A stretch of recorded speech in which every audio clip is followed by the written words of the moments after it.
Sorry, I've got a fly in my face in my living room here. Hope we never turn up too much of your night recording at nearly 2.5 hours. No, it's fine. I've had a couple of funny looks for the wife, so I might just have to content myself with my picture of James Davenport. That's it, that's you get it. And the stadium erupts in red, white and blue. You've never seen anything like it. Let's go.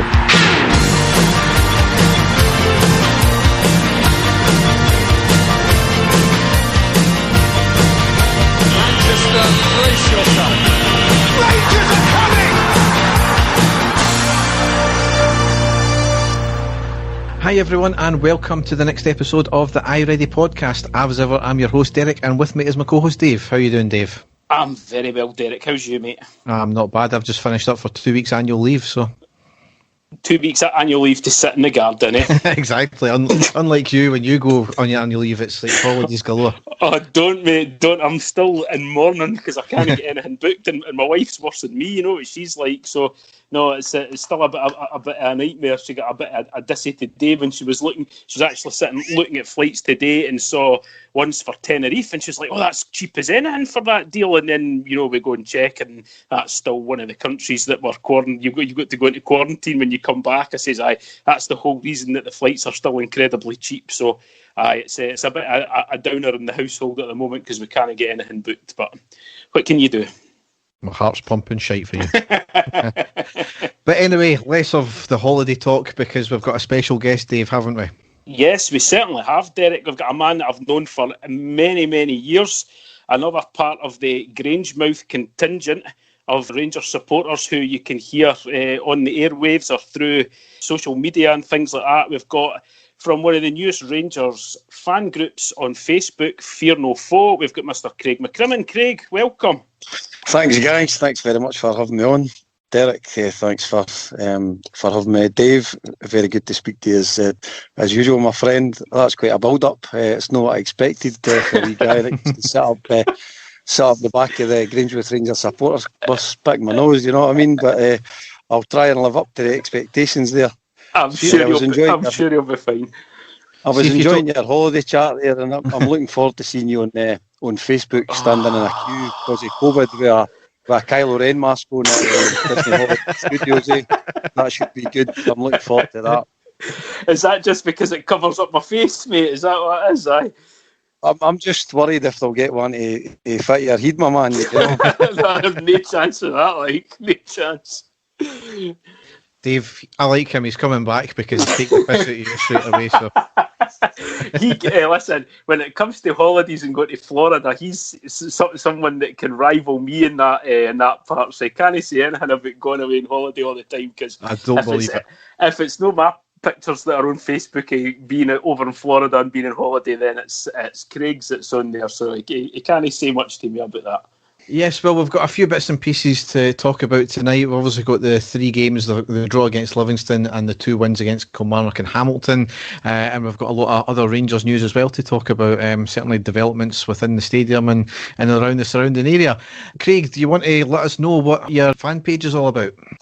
So basically, Fear No Foe, it's going to set up me and a couple of other admins just on the basis of there's loads and loads of Rangers fans pages, going about, particularly on Facebook, and there's no very much talk about Rangers, if that makes sense. It's all very much promoting things that always involve people, potentially spending money, and I just feel that when I go on a fans page, what I want to hear about is Rangers, So we just want to share content of things like you guys on the pod.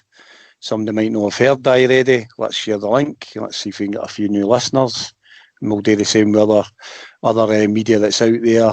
And just general news for the club that people are interested in, and try and get a bit of debate about it. So we've got 200 members so far. We've only been going for a few weeks. I very much want it to be, people coming on and being respectful. No abuse. We've all got different opinions, but we need to I want it to be a forum that people are respected rather than, sometimes when you go on Twitter or or on your own personal Facebook, it's almost like sticking your head above the parapet, just waiting on the bullets to fly. You know, so we kind of want it to be a bit of a safe environment for people to talk about the club, basically, which is why I'm delighted to come on here and kind of spread the message of it, because that's exactly what you guys do. You know, a couple of guys talking about Rangers with your own opinion, but very much understanding that there's different views out there. Do you know what I mean? And that's important to me. We celebrate our differences. I think that's one thing that's very good about Rangers fans, right? We all have very much our own opinion. You know, we don't follow like a party line, if that makes sense. You know, like, right, this is what the club's saying, I must fall in line with that. But it brings a bit of animosity, and I think we just need to, you know, calm it down and let's be really positive about the club, and let's try and push for that 55th title. You know what I mean? That's what I'm looking for. Absolutely, you're 100% valid in what you're saying there. You know, and to be honest, with myself included, I've fallen into that trap of having a go at people for certain opinions, and especially about Tavernier, mind you. But it's certainly a great idea, and you're right, absolutely, in terms of trying to force the debate rather than just being a one-sided opinion, and you're not allowed to have one opinion on certain things. So certainly, you've got 201 followers now, because I've made sure that I already one's following it now as well. Spot on. Perfect. Well, see, that's the kind of thing that would be great, because obviously, if you're already guys, your followers and that, you know, follow the page.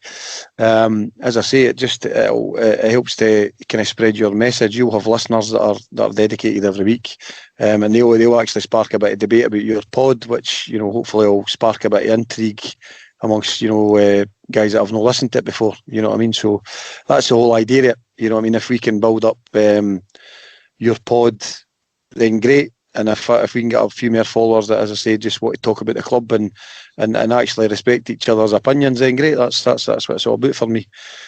I think it's more likely they'll be saying, who are they two fucking jokers in the Ireti podcast?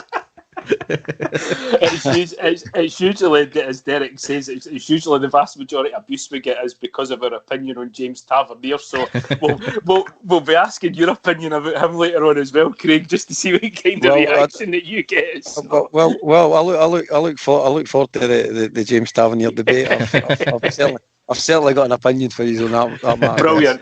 Brilliant. So I suppose we better get started and discuss the game. So we'll go down the tunnel and onto the park.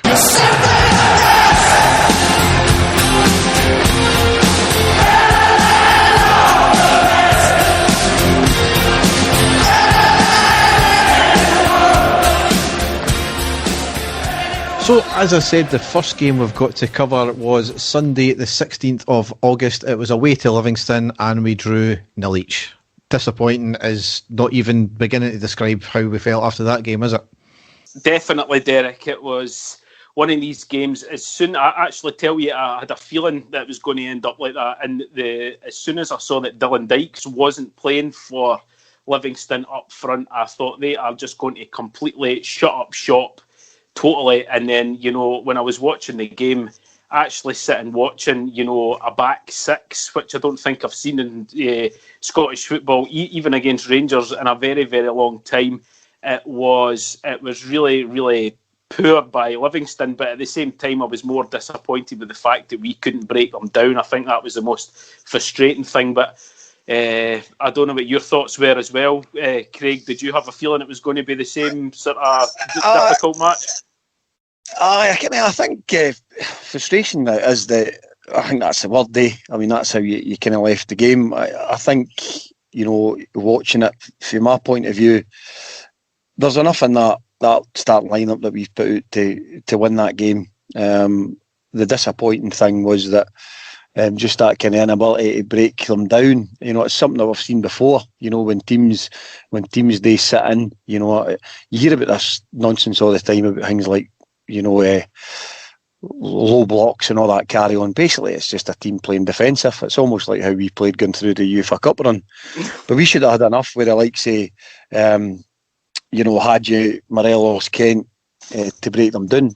And I think the disappointing thing for me was it was clear up very early, as you say, with Dykes not being in the team. That young boy, I can't even remember his name, that was playing up front for Livingston. It looked like he'd never played the game before.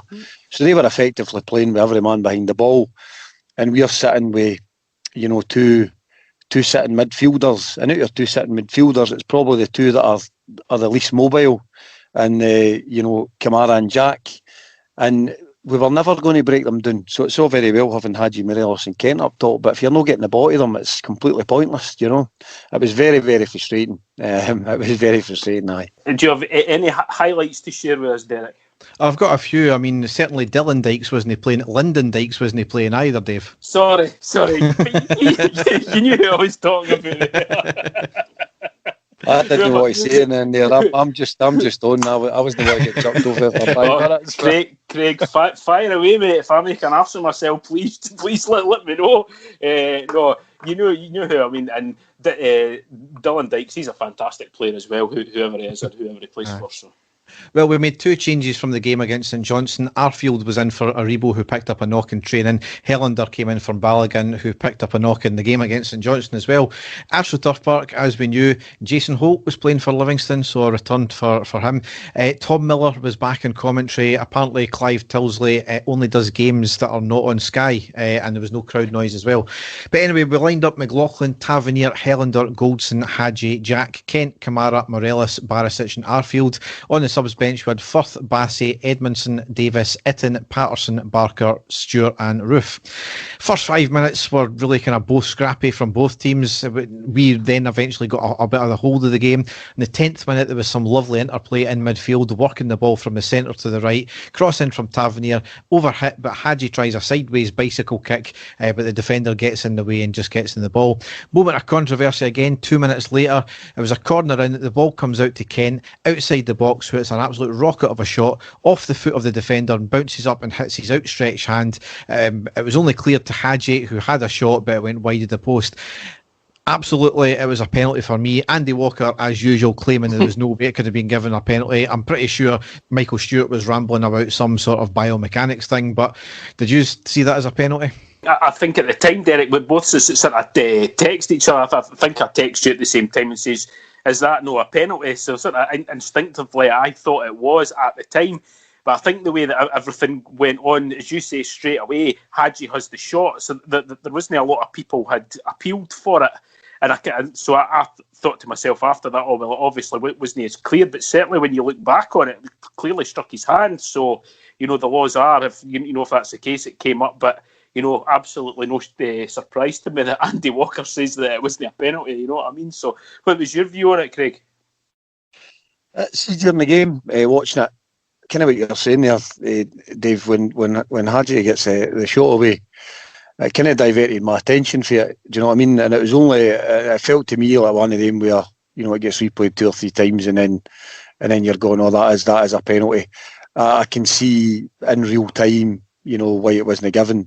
I think now looking back retrospectively, it's one of them where, we go on and win the game as we should, and it's not as big a deal. I wasn't too fussed. I think it was a penalty. At the time, as I say, I was quite happy for it not to be given, but the way we're carrying on in commentary saying, oh, that's definitely never a penalty and all that, that's nonsense. Just call it what it is. Just say, like, the referee's missed one there. It could have been given, but I didn't feel it was a stonewall in real time. I think Heart and Hand, they had 2 qualified referees on their group, and they said it wasn't a penalty. So I think we've got to just take that one on the chin. Yeah. But anyway, on the 20th minute, it was a great delivery in from the right from Tavernier. It was going right to Morelos in the middle of the box, but the defender just nicked in with a header to push it away. 21st minute, some good play with Tavernier down the right, gets the ball across. Morelos with his back to goal in the box. He receives the ball quickly off to Hadji, who tries a curled shot round the defence. Got by the first man, but the man managed to put it behind and block it. 32nd minute, quick break down the right after Hadji switches the ball from the centre to the right, got inside the box, hits a shot, but it hits the side netting. There was no support up with him either, which was disappointing. And the last thing to round out the half, Tavernier with a corner from the right, Helander with a header, but miles over the bar. So overall in the first half, I thought it was quite a poor first half, lacked creativity, lacked a lot of pace, playing a usual very slow one-pace build-up, played against what really was pretty much six at the back from Livingston when we were going forward. It needed some spark to unlock that defence, but it was really just lacking.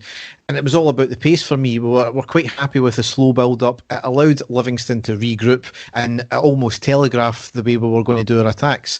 I think you're making it sound more exciting than it actually was. You've got a better description of the game of what actually went on. I only kind of pick out the highlights for us, and really they weren't really highlights, were they? Because we never really tested the keeper at all, which is a big feature of what we do when we play like this.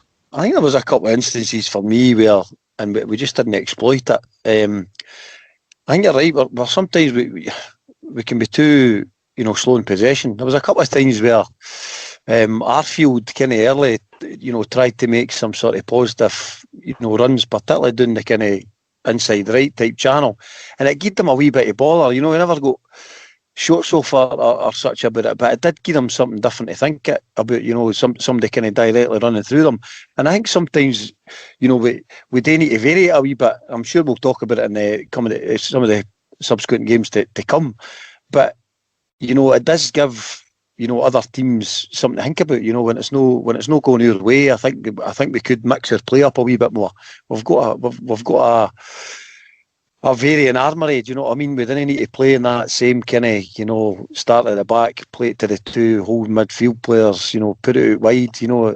Get it down the middle at times. And I was a wee bit disappointed that it kind of fittered out. Arfield didn't have a good game. I think you'll both agree. Mm-hmm. He's had a bit of a slow start to the season, which is disappointing because I think he's a big player for us. But as I say, it did. To me, I was quite excited by how he started the game, but it was like everybody else's performance. Really, it came to nothing. You know what I mean? So into the second half, expecting a wee bit better. I'm not really sure it came either. 53rd minute, Kent driving the ball from the left into the box, has a shot right at the keeper, but the keeper saves. Too easy for the keeper, but at least it was a shot on target. 53rd minute as well, ball fed to Morelos with his back to goal on the edge of the box on the right. Quick turning shot, but wide of the post. 57th minute, I suppose it's a fairly early change for Gerrard. Hadji and Arfield off, Barker and Roof came on. 64th minute, Morelos was booked for pretty much fuck all. Both him and the defender at it in the Livingston box. The defender goes down theatrically and Morelos gets booked. I don't know if it was for maybe Morelos mouthing off afterwards, but again, it was his reputation going before him. Exactly, right. He turns, basically that's the one where he turns and kind of shouts something. No other player gets booked for that in the park. You're right, it's because it's him. There's no doubt about that. 68th minute, Barisic corner from the left, didn't sit well for anyone, scramble in the box and eventually goes out for a goal kick. 69th minute, Tavernier floats the ball from the right to the back post, went right to Morelos, who gets a free header from 6 yards but puts it over the bar. He really has to be doing better in that stage, and I think the management seen that because a minute later he came off and Itten came on. 80th minute, Barker gets the ball into the box but knocked away only as far as Kent, who got the ball onto the left, drives the ball towards goal and then flashes across, but there was nobody there at all. 82nd minute, Livingston player has a shot from his own half. McLaughlin was off his line, but he managed to get back and gather the ball. It was on target, so if McLaughlin had maybe slipped a wee bit or he wasn't fully aware, then that was a goal. And this is where it always comes down to when we're drawing a game or we're only winning 1-0, one wee lapse costs us goals, and fortunately we got off with it this time. Do you know what I hate about that though, Derek, is you're actually, and we're going back to our own fans on social media, because when I'm watching the game, especially when there's nothing happening, I'm flicking through to see what certain people are saying about the game, and it's as if there's a section of the Rangers fans are willing Livingston to score a goal, and it was just like you're sitting there dreading anything happening, and when that happened you were like, oh my god, here we go. But thankfully McLaughlin was he was up for it and he was expecting something. So but as I say, going by the rest of the game, I think that was maybe about one of the only chances they had, but it was a goal scoring opportunity, so they just had to be really, really careful at that point. I think you touched on just before that. I think the substitution of Morelos just after his header. I at the time, I thought that was strange. Itten and Roof in particular are just settling in. Morelos has been out of the course.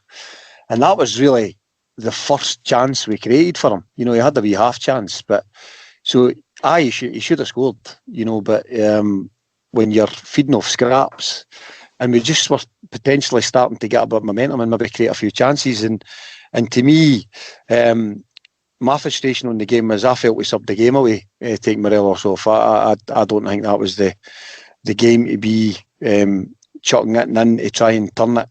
I found that one strange. As for the McLaughlin thing, I think it'll be a theme again that comes up.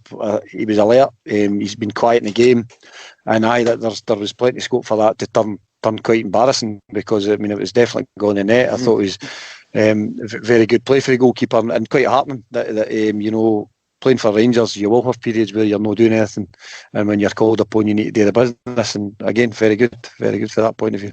Absolutely.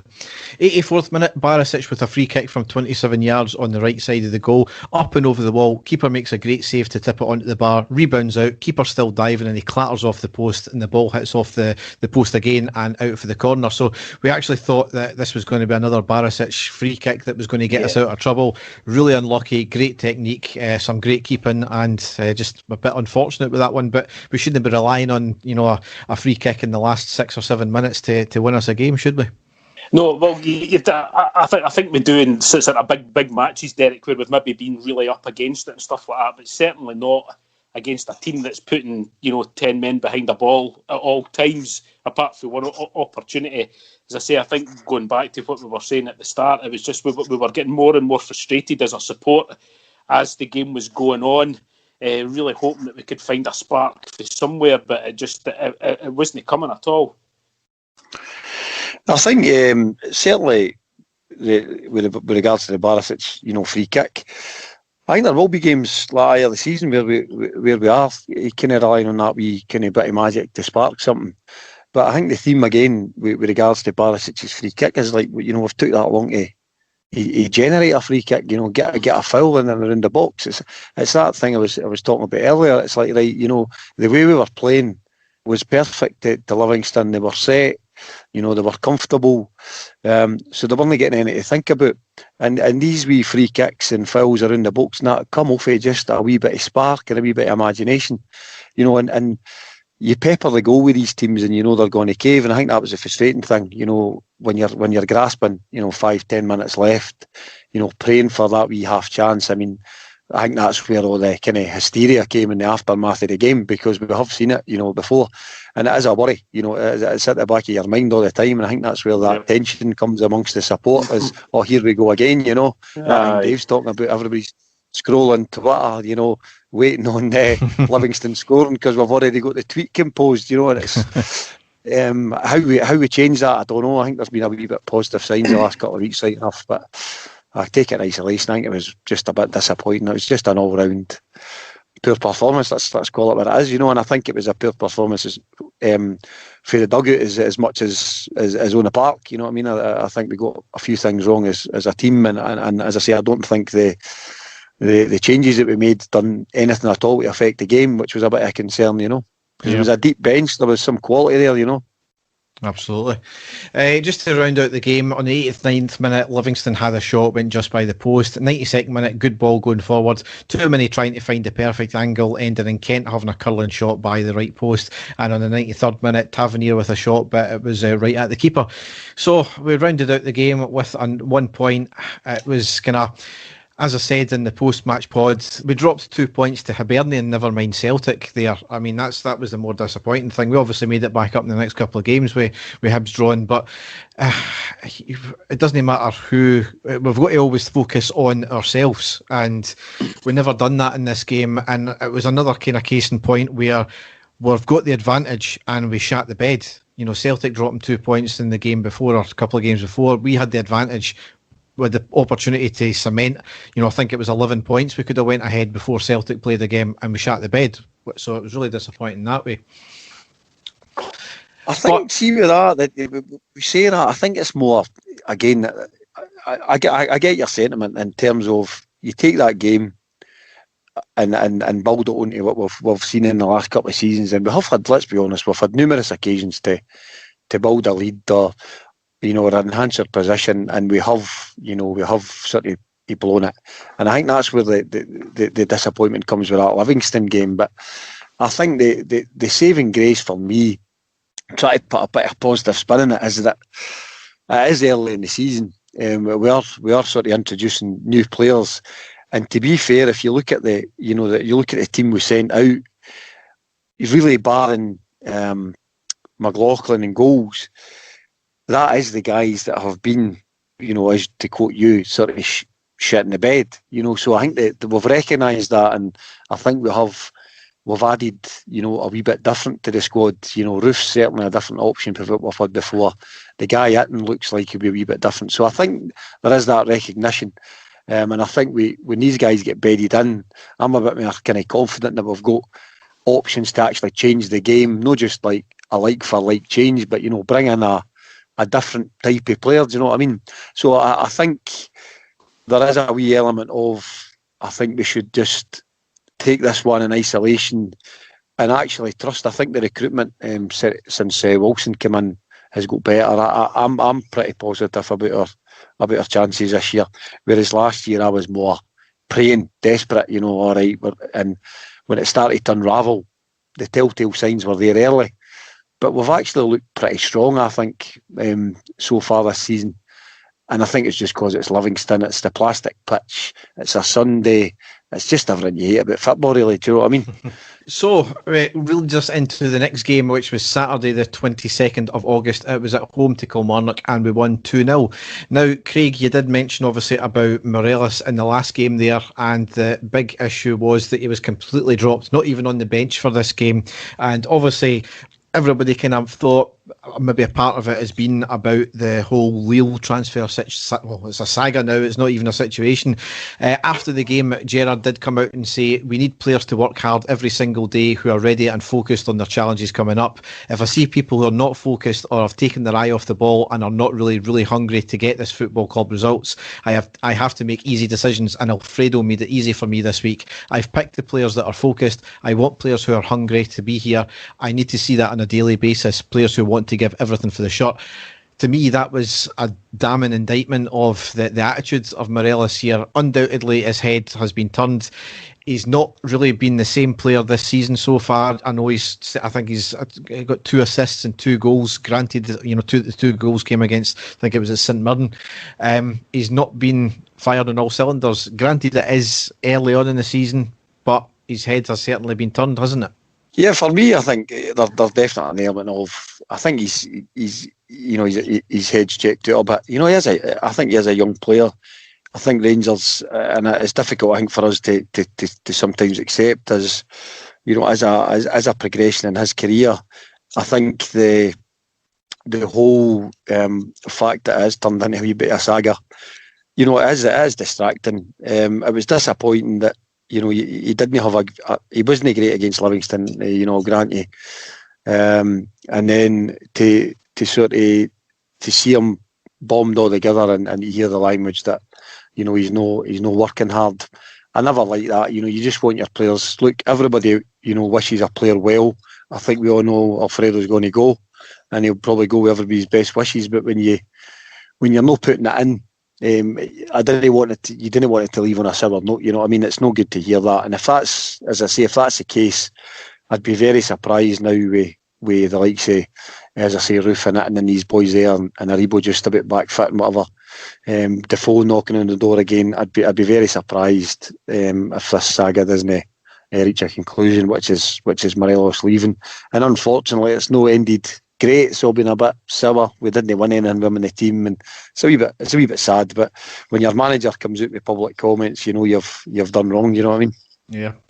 For me, it's just like what Craig says, it's sad. I think that the best thing would have been for all parties was the transfer to have gone through as soon as possible, and then he would have went away, and the fans would have been sad to see him go. But just like what Craig said there, we would have went, right, okay, you were brilliant for us, we all loved you, we wish you all the best. But the longer that is going on, he'll be saying to himself, do I want to go out, risk getting injured, risk whatever? So these things will be playing in his mind, and that's absolutely no use for us whatsoever. We need guys in there that are going to give 100%, and as much as I do love him, his head's no in it. And I just hope for his sake and for our sake it does, that the saga, as Derek put it, comes to an end like really soon, and we can get on and concentrate on the players we've got, because the longer he's there and the longer that this is going to go on, it's just going to turn in messy. And as you said again, Craig, we don't want that. We don't want him to end on a sour note and go away when the fans are cursing him because he's no there and he's not getting 100%. So I just hope it happens quickly and he's gone. So, but we'll just only time will tell on that one.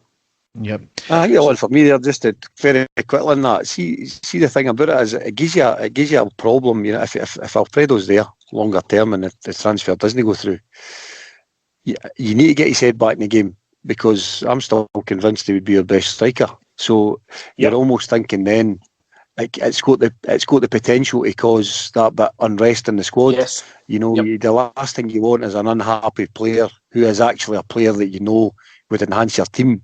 So it does feel now it's just a natural break. The time's right for the transfer to get done, and I think the club should and I'm sure they are, be working towards getting a positive conclusion for everybody on that. Yeah, I mean, it's just annoying that every time there's a bit of transfer speculation in the windows, his form seems to dip, and I know he's still a really young player, but he needs to get this out of his head when transfer windows come up, that if there is speculation about you focus on your team that you're playing for, and you let everybody else do all the talking, the management, the teams, your agent do all the other stuff. So, but anyway, we lined up McLaughlin, Tavernier, Helander, Goldson, Jack, Davis, Itten, Kent, Barker, Roof and Barisic. On the subs bench we had McGregor, Bassey, Edmondson, Hadji, Murphy, Patterson, Kamara, Stewart and Arfield. On the 7th minute, Kent had a shot from 25 yards, bounced in front of the keeper, but it was right at him and a comfortable save. 10th minute, shot by Kelly, but well wide. 18th minute, Davis played a lovely dink ball over the top of the Kelly defence through the middle, going for Roof in the middle of the box. However, the defender heads it clear, only into the path of Itten, who allows it to bounce and then shoots, but it was well over the bar. 21st minute, Barker with a quick shot from 25 yards on the right side, forces a save from the keeper to make a diving save. It was a really decent effort. 31st minute, Kelly with a free kick floated in from the right, Broadfoot with a free header, but fortunately our defender got in the way. We had a quick break up the park with a lovely ball on the right from Tavernier into the middle of the box, where Kent picked it up with a lovely first touch, tried to shoot, but the keeper was very aware and had come out of his box. Ultimately that stemmed from Kilmarnock's probably best chance of the half with the Broadfoot header. Dangerous, fortunately with a defender in the right place at the right time. I think that's the one thing that is is promising for us, Derek, is when we're playing against a team who are sort of genuinely trying to score against us, we know we've got the players to very quickly get down the field and carve out a chance like that. That's what we do have in abundance. And the way that Kent's playing just now, he's the man to do it, the main man. So straight away we were seeing a different sort of performance and a different way of playing than we did against Livingston, which was good, and just unlucky that we never got anything out of that.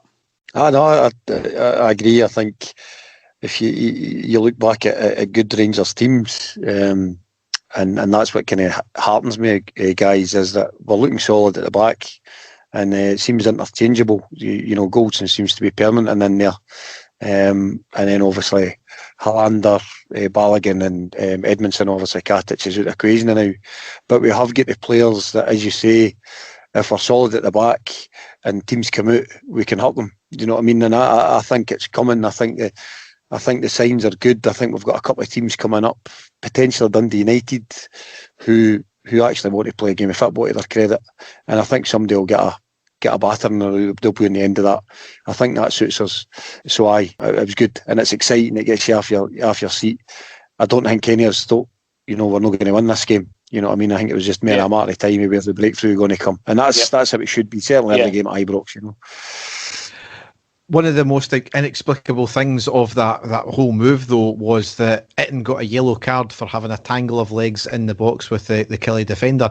Absolutely nothing in it. Even the Kelly defender wasn't complaining. He wasn't at fault. It was just one of these clashes that happens, and for some reason, Itten gets a yellow card. So, the referee in this one was Kevin Clancy. So he's one of the ones that always wants to make a name for himself, and he got a yellow card in that game. You could argue it made him a bit less effective because he couldn't go in for challenges and he couldn't try as hard.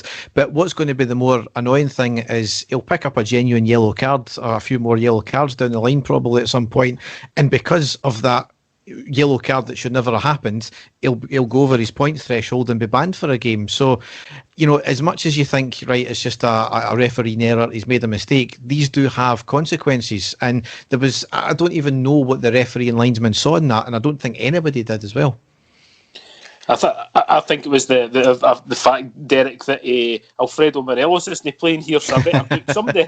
You know what I mean? And I know I'm saying that tongue in cheek, but you've said it again exactly. Again, I didn't see anything in it at all. I didn't see anything different to what the Kilmarnock player was doing to it than what he was doing to the Kilmarnock player. And for the game to flow on after that and him to get booked straight away, it was ridiculous. And as you say, it's not the first time that Kevin Clancy's done something like that against us, and we just seem to be going over old ground season after season, aren't we? It's the same thing all the time, just another ridiculous booking, and quite rightly so. It could it could affect him down the line, where he could get a ban for a big match through no fault of his own. So again, just another baffling decision there by the referee. I think the thing for me that's upsetting about it, guys, is that you're right. It was a ludicrous booking. The fact that Clancy's the ref in this instance is not a surprise. He's one of these refs, probably along with Willie Collum for me, that just like to make the game about them. They feel they need to brandish a card or that to be relevant, and clearly that's not the case. But I think the club need to apply a bit more pressure.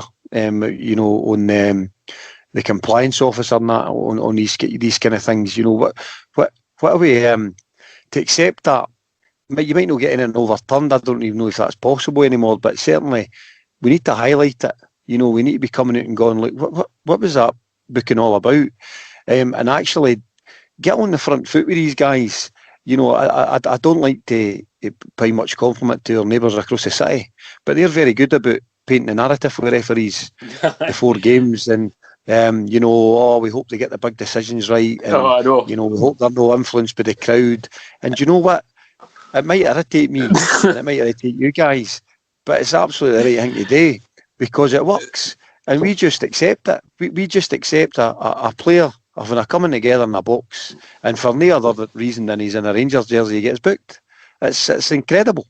That absolutely infuriates me that my perception is that we, as I say, it's fine. And as you guys say, down the line, we'll need him for a big game, and he'll not be there. And that's what's cost us the last couple of years. The games that we've lost Morelos, when he shouldn't have been at the team. He was getting bookings for nothing. And they're the difference. We're talking about these games where we were applying pressure, and then as we say, we bottled it. But actually, we didn't have our strongest team available when we needed them. You know what I mean? And you can count in one hand the amount of times that happens for Celtic. It just doesn't. Their big players don't get suspended. Look at Scott Brown. Scott Brown must foul 10 times a game. Yeah. And nothing. Because, as I say, they push the narrative that, the refs are against us, and we've got this attitude of, stiff upper lip, we're Rangers, it shouldn't matter. We should win the game anyway. But that is the case. But we absolutely need to be highlighting these things because it's a common theme. Well, you were talking about getting on to the compliance officer again. Well, McGregor's sitting on the bench doing nothing now. He maybe needs to fire up his emails again, doesn't he? That's it. He needs to be sitting there instead of texting birds. He needs to be chatting away. Allegedly. Didn't get the guy any bother. Well, listen, what's the song? You know, we'll not sing it, but somebody dives to the left, he dives to the right. He sends 10 emails a night. I don't know. Well, that's it. That's it. The compliance officer gets 10 emails a night. That's what that is, you know. That's a new song, Derek. We'll have to try and start that one. That's brilliant. Well done. Definitely. So on the 37th minute, Kent on the left of near the box, cuts inside to the middle, has a fantastic shot. It was going right in the top bin, but an incredible save from the keeper to keep it out. That was the best chance up until that point. 40th minute, Barisic with a corner from the left, Helander with a glancing header just over the bar. So that ended the kind of highlights of the first half. It was really another frustrating first half. Offered slightly more in front of goal than we did against Livingston, with having a couple of shots on target, but nothing really troubled the keeper too much. Again, we had the bulk of the possession. However, Kilmarnock did get forward a number of times, but they never really troubled either. They were being stuffy, as you would expect, and it reduced us to poor shots from distance, which you've got to say, well, that's the way they play. We're the ones that have got to combat that. You know, that's our problem to do. And as I said, our best chance of the half came on the 37th minute with the Kent shot there. But a wee bit more promising. We were expecting a wee bit more in the second half. Yeah, definitely, Derek. I was a bit more positive about this game, like I said, because for some reason I just feel that even although it was still 0-0 and it was still a bit frustrating, we seemed to the movement of the teams seemed to be a lot better. They seemed to be playing, you know, with their heads up a wee bit more than they did in the Livingston game. I think they knew themselves that they were going to get, you know, quite a few clear-cut chances in this game, or a few at least that they could actually capitalise on. So I was feeling quite hopeful for the second half, put it that way. I was the same, guys. You're kind of sitting, you know, you're at half time, but I was confident. You know what I mean? I was never worried. You know, at Livy, you just thought, oh, here we go, might as well just blow the whistle now. But you just felt in that game, we'll get a goal and we'll be comfortable. So that was pretty positive, and you think, you know, your sort of early season game at home, no supporters there. I think it was a pretty positive first half for me. Yep. So the second half kind of almost became the Barker show, to be honest. In the 47th minute, Barker in the middle near the Kilmarnock goal passes. I bet you never thought you would say that during the just game, Derek, did you? No, definitely not. No. Sorry, I didn't realise Ronnie Barker played for Rangers. You know what I mean? I did. I thought it was Sue Barker for a minute. especially with that hair. Yeah, exactly. Oh no! See, I was going to lower the tone like that, Derek, but you just had to. I'm just kind of half expecting him to come out with a Hamlet cigar in his mouth. You know what I mean? He's like a baldy man there. Speaking as a seasoned baldy myself, just admit defeat, son, and get it shaved off. You know what I mean? But anyway, he was in the middle near the Kilmarnock goal, passes wide to Barisic on the left, who plays a great first-time cross into Roof, who has a backwards header. It comes off the bar. And then it didn't have to wait too long, though, to get I think it was his debut goal for us. On the 50th minute, we went 1-0 up. It was very similar to the previous play, but this time Kent in the centre at the edge of the box, played wide to Barisic, first-time cross along the deck to Roof, who taps it into the back of net. Great move and great way to get your first goal. Yeah, I was really pleased for him, Derek. You could see he was trying. He's still off, isn't he? His positioning and stuff like that. There was a lot of times I was watching him and I was feeling that he, certainly he could have maybe moved to the front post or better positioning. But it must be a huge weight off your shoulders to get your first goal as you've started your career with the team. So really, really pleased for him, and I think just relief more than anything else that we had finally got the goal. And for then on, I was feeling supremely confident that we could at least go and get another one. So I absolutely delighted for him. Yeah, the same with me. It's always good to go for Mark. I think the thing for me that I highlighted for that goal is the players involved in the build-up. That left-hand side of the pitch for us is deadly. And we need to be utilising that better. It's Barisic is he's right at the top of his game. His variations is brilliant. That'll be, is it going to be a cutback? Is he going to swing one in early? We're busy doing that side, and as I say, it was a good finish, but it was a great build up. And it was a nice goal to watch. Instead of one of these wasted overhit crosses. You know what I mean? Yep, and so on the 51st minute, Barker had a shot just wide of the left post. 59th minute, a lovely ball down the right into the box from Jack to Barker. Barker with a lovely back heel at the touchline. It was going right to it, and however the defender managed to nip in and put it out for the corner. 63rd minute, good play in and around the box, resulting in Kent having a shot, but it was just wide of the left post. My internet went down for a few minutes, so I missed the next couple of minutes there. 72nd minute, Barker with a shot wide of the right post from 20 yards. However, we got the elusive second goal 4 minutes later on the 76th minute with Kent scoring. Barker down the left, tried to cross it in, it flicked up off the defender, hitting in the box, heads it out to Tavernier on the right of the box, who has a shot but it was blocked, comes back to him, he passes to Kent on the right, on the edge of the box in the centre, who hits a play shot into the bottom right corner. Great, it was ultimately a great finish from Kent, but it was really good build-up play and pressure as well. No, it was. You're spot on, Derek. Excellent play and determined play. You know, getting the ball in again. And it'd be fair to Tav. You know, we do put some pressure on him a lot, me and you, during the games. But it was a great spot by him to find Kent. And again, phenomenal finish by Kent. I mean, his finishing is becoming just about as impressive as his speed and his footwork in the ball. It was a great finish, and as I say, that for me was the game wrapped up. Great stuff. Aye, 100%. Lovely goal again. Great finish for Kent. And you look at him.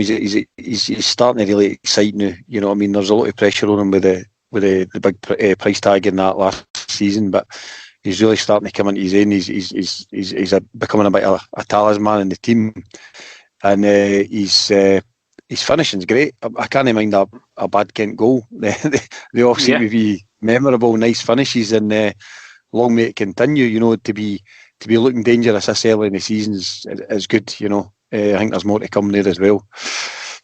Do you think, guys, that maybe with all the talk of Alfredo leaving and them not being in the team, do you think that Kent sort of sees himself now as being our sort of main man, as our sort of star player? And do you think, that's maybe he's rising to that occasion, he's maybe taking it on board and saying, look, I'm the star here, and it's maybe taking, he's putting, I'll not say pressure on himself, but maybe his confidence is high now, knowing that he's a sort of main player. Do you think that's got a lot to do with it, the fact that Alfredo's, been out of the team and the spotlight's been more on him? I think he's bound to know that with his price tag that he's going to be one of the key players in the team. But I think the biggest thing is he's had a full pre-season this time, and he's not had, all the uncertainty over his future either. So I think that's played a big part. I think another element for me is that, with regards to Alfredo, I think when he's in the team, we're really heavily relying on him. Do you know what I mean? Yeah.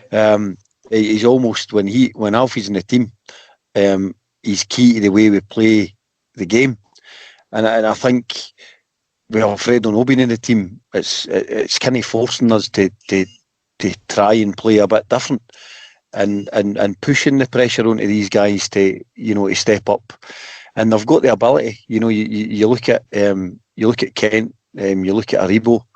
There's guys in there that can take the load, but I think when you've got almost a talismanic striker that is going to bang in 20-30 goals for you, it's too easy sometimes to look for that easy pass, and you look at the 2 goals we scored in that game, and they're a bit different. They're no the kind of Alfredo, whether it be a good header or a wee tap in or whatever. There were different goals, and I think that's exciting for me. I think if you look at pre-season as well, just to further your point, you look at pre-season, you look at the start of the season so far. Out of all the goals we scored, Morelos has only been 2 of them. We've got a varied amount of scorers this time, which is what you need in a league if you're going to be successful as well. You look at the 9 in a row team, you were getting guys like Albert's scoring 20, 25 a season. That's a striking record almost. So it's good to have that varied. And as you said, I think previously we were reliant on them too much. So. So in the 78th minute, Roof off and Arfield on. 83rd minute, Davis off, Kamara on. 84th minute, there was a drive and run from Kent with the ball. 6 Killie players around him, holds it up, cuts it back to Itten, who has a shot just wide of the left post. 85th minute, Barker, Kent and Tavernier off, Stewart, Hadji and Patterson on. And on the 92nd minute, it was off the line for Stewart after Hadji had a shot, saved by the legs of the keeper, falls to Stewart, who tried to turn, but then it was cleared off the line. So really unlucky. It should have been 3-0 there. And, obviously just on the field as well and nearly getting a goal. It's a player that I want to see more of because I think there is more there for him. Yeah, no, he certainly looks the part. Derek, sort of a big, strong guy, quite fast, but I think he's, I think we're looking on him as being a sort of target man, but I think there's a hell of a lot more to him than that. And again, maybe just an early goal for him, settle him down a wee bit, and we'll start seeing the type of player he is. But really unlucky with that one, as you say. Really unlucky with Stewart as well. Should have really scored that one, but. It's just one of these things. I'm just glad that we didn't have to rely on that to be the winning goal. But I know one of these things. No, again, I think the thing that was good for me as well is that, and I think it's something that we should definitely be looking to utilise in our favour this season a bit more. Is you touched on there the sort of treble substitution. I don't think I've ever seen that in my life other than in a pre-season game. But it was good to be able to use our bench options, and actually you look at the boys that we brought in and there's the opportunity to kind of mix things up a wee bit. I'd like to see us roll that dice a wee bit more this season if required. I think it was more about getting minutes into legs, almost treating it a wee bit like pre-season, but certainly I think it's something that could definitely benefit us in the coming weeks. Big It, no, he looks a lot better when you play him a bit more central. Again, the early signs are good. He's maybe been feeding off scraps a wee bit. Certainly was playing a wee bit wider in the first half, but I think through the middle, again, you've potentially got the option to actually pair him with somebody. I'd be quite excited to see him playing with Defoe. I think that could be good, certainly in games like that against Kilmarnock, a big sort of physical guy and a goal scorer, it'd be nice to see. So I think our options are good. I think the signs are good. Yep. And Dave thought I never thought I'd be saying, Barker had a good bit of play in a Rangers team, but I mean, he was my man of the match because I thought in the second half he was outstanding. No, he wasn't. I agree with you 100%, Derek. I thought he was kind of in the middle of everything. When we were going forward and had a great game for us. So no, it's strange because he was one of these guys that we were saying to ourselves, is he going to play one good game out of every sort of 10? But I'm not really pleased for the guy, and I'm not going to mention his hair at all. Listen, I think with Barker, certainly for me, I'm not going to be come on your pod and be two-faced. He was a player that I had wrote off in a Rangers jersey. I'm just looking, I'm going, what's this guy bringing to the party? What does he see in him? And I was looking at, guys that are in and around the squad or at that time in terms of like the likes of Jones and Murphy, who's obviously going on to Hibs. And I'm looking at it going, what is it he's doing in training that he's getting a shirt before these boys? And maybe this start of this season, you've maybe got a glimpse of what the guy's got. I think potentially it's the fact that there's no fans there, because he's no money in the bank with the fans. You know what I mean? He's one mistake away from everybody howling at him, and he looks like he's thriving without that pressure. But good, long mate, whatever it is, good on him. If he can turn it around, he's a young player. So aye, brilliant. So what you're saying is he needs to put earplugs in when the fans come back. Then is that sort of an answer for it? Just that he doesn't hear any of them. Do you know? I think there's that element of, look, we're all fans. We all go to games, and we're impatient, and that's no new. You know what I mean? That goes away back to we touched on 9 in a row earlier. I can mind 9 in a row games, and we're howling for the stands. We're an impatient support. And I think when you're success-starved like we are and you're desperate, there's just no tolerance. And I think we forget we've got a lot of young players. We've got a promising group. If we can crack the nut and get a trophy with these boys, the world's our oyster. Their values are only going to go up. And I think maybe when we do start to get back into the ground, we maybe need to be a wee bit more responsible as a support and do what we do in Europe and almost just galvanise the team rather than have the mentality of, we're not beating Kilmarnock at half time. Whoa, boo, and it feeds into the team. They look like they've got the leash off a wee bit, no having us there, Yeah, me and Derek discussed that, I think, on the last pod, Derek, didn't we, when we said that, is it maybe going to take the pressure off some of the players with the fans not being there? And there's some people say yes, some people say no, but you're maybe right with players like Barker. It's maybe something that'll be good for him, and here's hoping that his performances will get his confidence up, so when it does happen, he's contributing something, and he'll give the supporters something to cheer about. So, but we'll just have to wait and see what happens with that. Yep. So leads us into the next game, though, which was Saturday the 29th of August. It was away to Hamilton, where we also won 2-0. There was only one change, with injured Itten being replaced by Hadji. On the subs bench, we had McGregor, Bassey, Patterson, Kamara, Morelos, Jones, Stewart, Balogun and Arfield. And it was also the first outing of the black and orange third kit, which to me looks absolutely stunning. I think it's the pick of the three new tops this year. It is, I know. It's a cracking top, Derek. It's I do like the white one as well. It's actually the home top that I've been most disappointed with actually seeing. I think it's pretty. I think they could have done a lot more with it. I think it's actually very similar to last year's, but we said that before. But certainly a striking kit to wear. I always liked the black kits. I liked the all black kit that we wore when we won the league at Kilmarnock. I can remember that when Kyle Lafferty scored the goal in the sort of first sort of two or 3 minutes in that game. That sort of black kit with red, that was always my favourite out of all the away kits. So it's a wee bit reminiscent of that, but certainly looking sharp.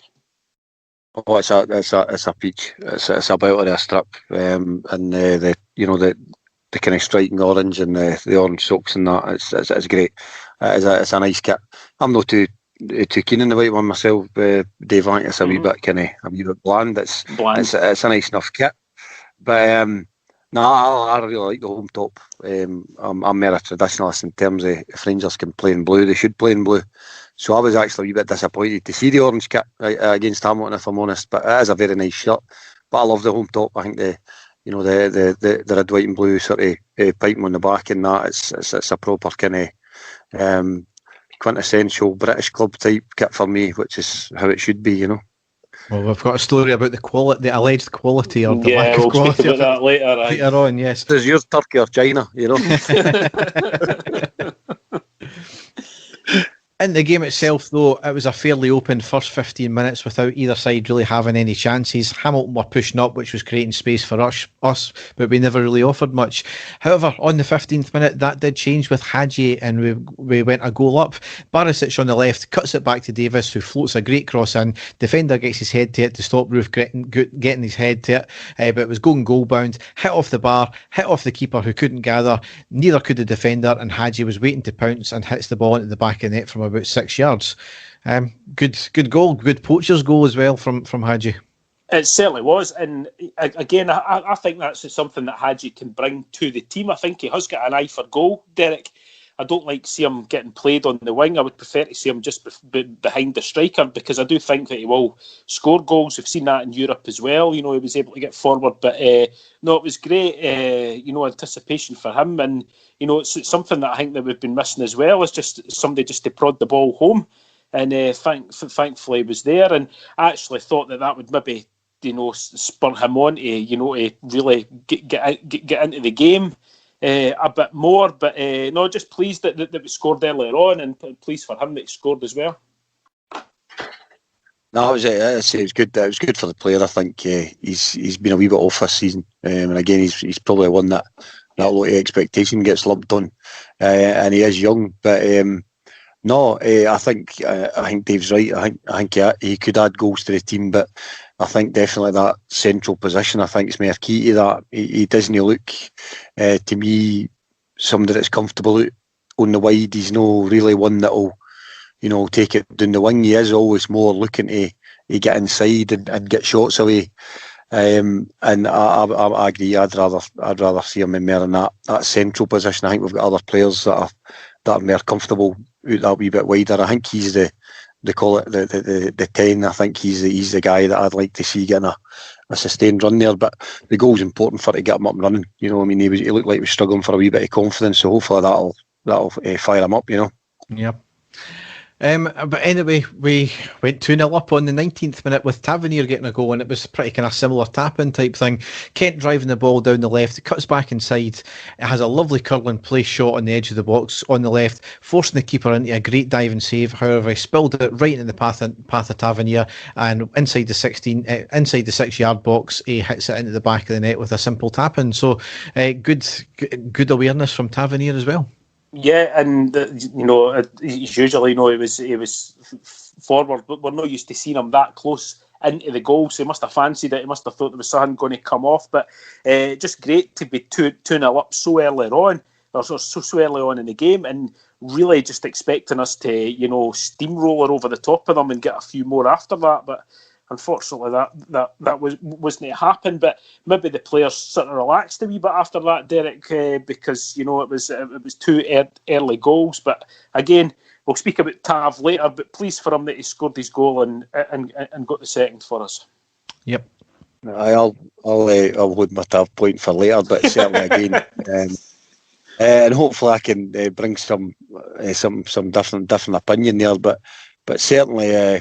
Again, a good goal, and nice to see our fullbacks kind of, in the box taking the gamble, as you say.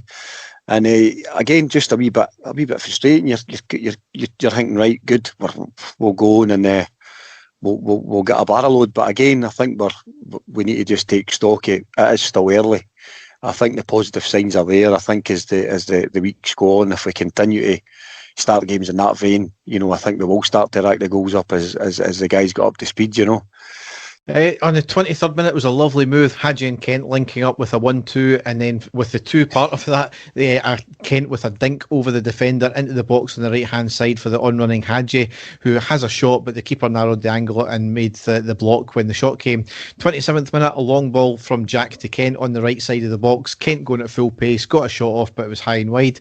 29th minute, sweeper move from going forward, ending in Kent on the right, cuts the ball to Roof inside the box, who has a shot, and but it went high and wide.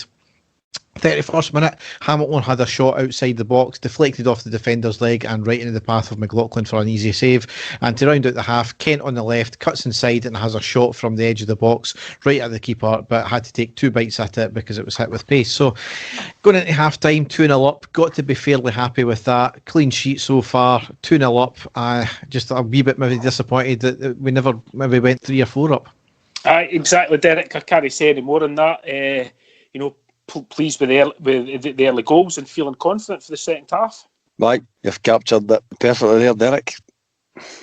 So into the second half, 48th minute, Hamilton defending, only got as far as Jack on the edge of the box, who fed it back to Barker on the left-hand side of the box. Has a first-time shot, however, hits the side netting. 50th minute, down the right-hand side with Kent, plays a lovely ball inside to Jack in the inside of the box, hits a shot, it was blocked. Gets the ball back and again shoots, however, spins off the defender's leg and hits the bottom far post, and it was cleared. Really unlucky, but that ball from Kent was absolutely exquisite. He wasn't even looking in the direction there, and he just managed to find Jack in the box. Yeah, well done, Jack in the box, aye. But it was excellent. As you say, it was a sort of reverse no-look pass, absolutely brilliant. If that had came off, if that had resulted in the goal, Derek, that would have been absolutely sensational. But again, just showing that Kent's confidence is sky high now, isn't it?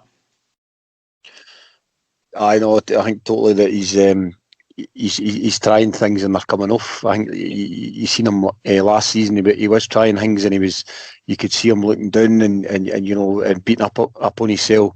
And he's just a guy that's playing with confidence, and long may that continue, because it's going to be for the betterment of the team, 63rd minute, Roof was clearly pushed in the box. It should have been a penalty for me. Willie Collum gives a goal kick, and clearly, obviously because there's no fans in the stadium, he was clearly heard telling Roof, "You had the first push." Well, I've no idea what the fuck he's talking about, because if Roof pushed him first, then it's a foul, not a goal kick. So. Aye. And there was no motion from the Hamilton player as if Roof had pushed him in the first place. So, once again, as we mentioned before, Willie Collum likes to make himself the centre of attention.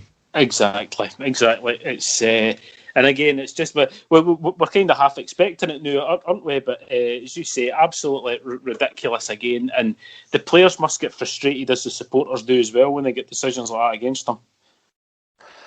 Again, it's incredible. It's you're looking at it going, that's a Stonewall penalty. You go back to the Livingston game, we're saying there's different opinions there. That one in real time, you're going, that's a penalty. You push somebody in the box for a penalty kick. And it's almost disbelief on the part of the Hamilton players that it's not been given. And then, as you say, he to turn around and motion to Roof that he's committed a foul. Well, where's the foul then? You've not gave a foul. You've gave a goal kick, as you say. It was incredible, and it's just fortunate that we're in cruise control in the game, or that's the kind of thing that kind of bites you. It's just Willie Collum in a nutshell, really, isn't it? Yeah, definitely. 68th minute, a bit of comedy. Tavernier was lining up to take a free kick and he manages to fall over his own feet, and then as he's getting up he motioned that he was tying his shoelace. So I'm saying nothing, Derek. I'm saying nothing. Well, I was going to take this moment to have a wee bit of a pause here about Tavernier. Now, I mean, what's your definition of a good cross? I would say a good cross is a measured cross into the box, which is trying to get on, trying to find one of your own players. That's my definition. A dangerous ball into the box and you're looking for one of your own players to get on the end of it. That's what I would say in a nutshell. Right, because my definition is basically virtually the same, but it's a high likelihood that you're going to find your man, and it's going to take the defender's actions to prevent that doing it. Like in the last game when Tavernier put a good cross in for Morelos, who was going to get his head to it, but the defender stepped in. And this is my point with Tavernier. Yes, he can have all the assists and all the stats that you want, but how often is his delivery poor? There's the odd game like this one where it was actually fairly decent. However, there's a lot of games where we're lacking and we need that creative spark up front, and he puts in crosses and it fails to beat the first man. I think maybe in this game he was taking corners and the corners were woeful. The crosses were good, but the corners were woeful. So he's never finding his man like that. And my point is that if you have a better player who can have a higher percentage of successful crosses, then you're going to have more goals because they're going to find their men and they're going to get the headers on target, etc., etc. And I think as much as you look at the stats of Tavernier and on his game he's exceptional and he's unplayable, there's that, for me, there's too high a percentage where he doesn't find his man or he doesn't get anywhere close to finding his man, and that's my problem. And then back that up where he's a poor defender as well. I'm not saying he's had a bad start to the season. Obviously, I had the issue with Leverkusen there. It's just that, is there anyone out there, and I don't know, I'm not a scout, is there anyone out there that is a potentially plays better as a right back and as well as can get bombing down the right hand side and put in better and more accurate crosses? So Craig, you've mentioned that you've got your own views on Tavernier. Aye, so listen, a lot of the points there made are valid, right? But I think there's a thing with Tavernier, that he gets levelled at him that he's not a captain and he's not a leader. To me, what I see from him, week in, week out, is him trying to lead the team by example. He takes a lot of pressure, on his shoulders, and he is always there, trying to drive the team forward. You're right, his delivery at times is frustrating. I think as well, though, it's difficult in our team sometimes to find a man when there's nobody in the box apart from Morelos. And I think if you look at him this season, we're not really talking about his delivery as much because your creative players are doing what they're meant to do. The likes of Kent, Hadji, we're talking about, I can't believe I'm going to say Barker as a creative player. But these guys are wanting on the ball and what to do the running. And what that's allowing the likes of, Tav and Barisic to do is get high up the pitch, get the possession back and put a lesser percentage of balls in the box. It's almost that was your go-to. Let's put it out wide to Tavernier. Let's put it out wide to Barisic. Let's sling it in the box. And when you're playing against a packed defence and they're organised and they know what's coming, it's very difficult to find the mark. Whereas if you take a couple of the goals this season, I know it's not been Tav, it's more been Barisic, but we're playing a bit differently, and when the ball goes wide, there's players in the box to pick for. So Roof is there to find. We at one instance cut back. Davis gets a ball in the box, which gets a knockdown that Hadji scores off of. There is an element of varying it. I think with Tav, right, his defending at times can be, again, frustrating. But let's look at what we ask him to do. We don't really ask him to be a defender. He's asked to push high up the pitch. To me, our issue defensively has been, doing that right-hand side has been an exposure. But I think that's been as much on Goldson as it has been on Tavernier. And Goldson looks solid. Goldson's just defending first this season. Hellander's doing the same. And that's giving the guys a solid base to go and do what Gerrard's asking it to do. I do not think you're talking about scouting a player. I do not think we will find for any less than the kind of money we're banding about for the likes of Hadji and Kent. You'll not find a James Tavernier. You just will not. He's a player that I think we need to a degree, excuse some of his deficiencies and accept that. Let's take the league. Who would you switch him for? If you look at our fullbacks, you look at him and you look at Barisic, and you wouldn't take anybody. Let's measure ourselves against the champions. That you wouldn't take anybody in Celtic's team or Tavernier. So I think there is a degree of, again, we have a whipping boy, and Tav gets it tight, and he should get it tight because he's a captain. But I think we'll not realise what we've got with Tav until he's not there. I think he'll be very, very, very difficult to replace. He's a key man for me. I love the captain, and that's not coming from a guy I've had a go at him, and he does frustrate. But look, I think he's different class. I think if he went to a bigger team and a bigger league, I think he would thrive. I think he's great. And folks, Craig has to leave the podcast now. He's got No, being serious for a minute. No, you actually make very, very valid points there, and I think I try and see it as I try and be level-headed with criticism of Tavernier, and I think there's extremes out there, and I think that's both sides get each other's backs up, where there's the people that the over-the-top criticism, and I don't think me and Dave have ever been over-the-top with the criticism of him, but there are people out there, and then what that does is gets the heckles up of people who are the opposite. They don't want to criticise him at all, and they maybe defend him too much because there's been too much over-criticism. So I think they feed off each other in that respect, and I think there is a middle ground, and I would like to think me and Dave both hit it. And I think that though that any sort of criticism though of him gets met with uber defence, and I think it's, as I said, it's feeding off each other. But certainly you make valid points in that respect there. Listen, I think there's an element with Tav, that you're right what you say. It's not about blowing smoke up a guy's arse, you know what I mean? A club like Rangers, if you lose form, you should have periods you've been out the team. And I think Tav, like any player, he's had that. But I think he's not had anybody that's really, pushed him for his position. So if you look at Barisic, for example, he's thriving now because we had the option to put in Halliday and be kind of steady enough there, and with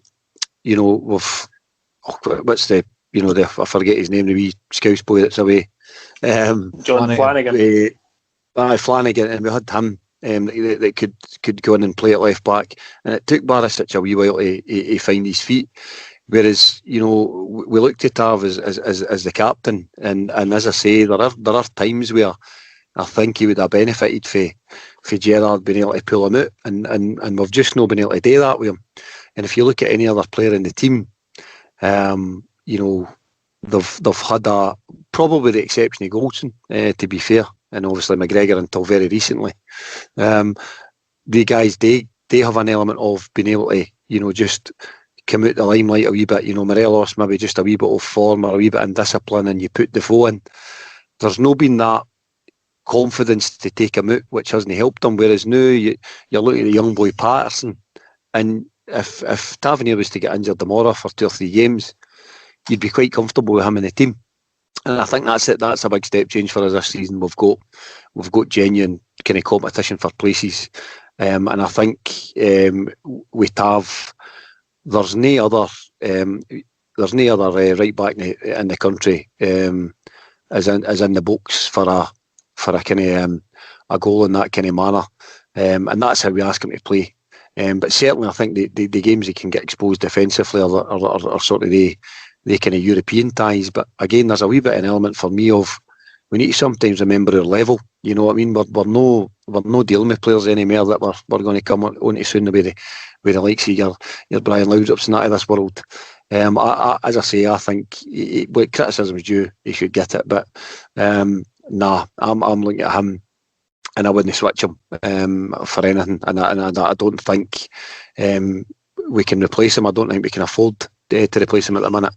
I'd rather see him be the captain for several more years, and we nurture the young boy Patterson as a natural progression, rather than if we bin Tav, we'd be going into the market, and you know it's touch and go. You're then going to the continental market, I think, to get boys like Hadji who are project players. Where Tavernier, he's not the finished article because he's got deficiencies, but you know he's very good. I think his attributes should be celebrated.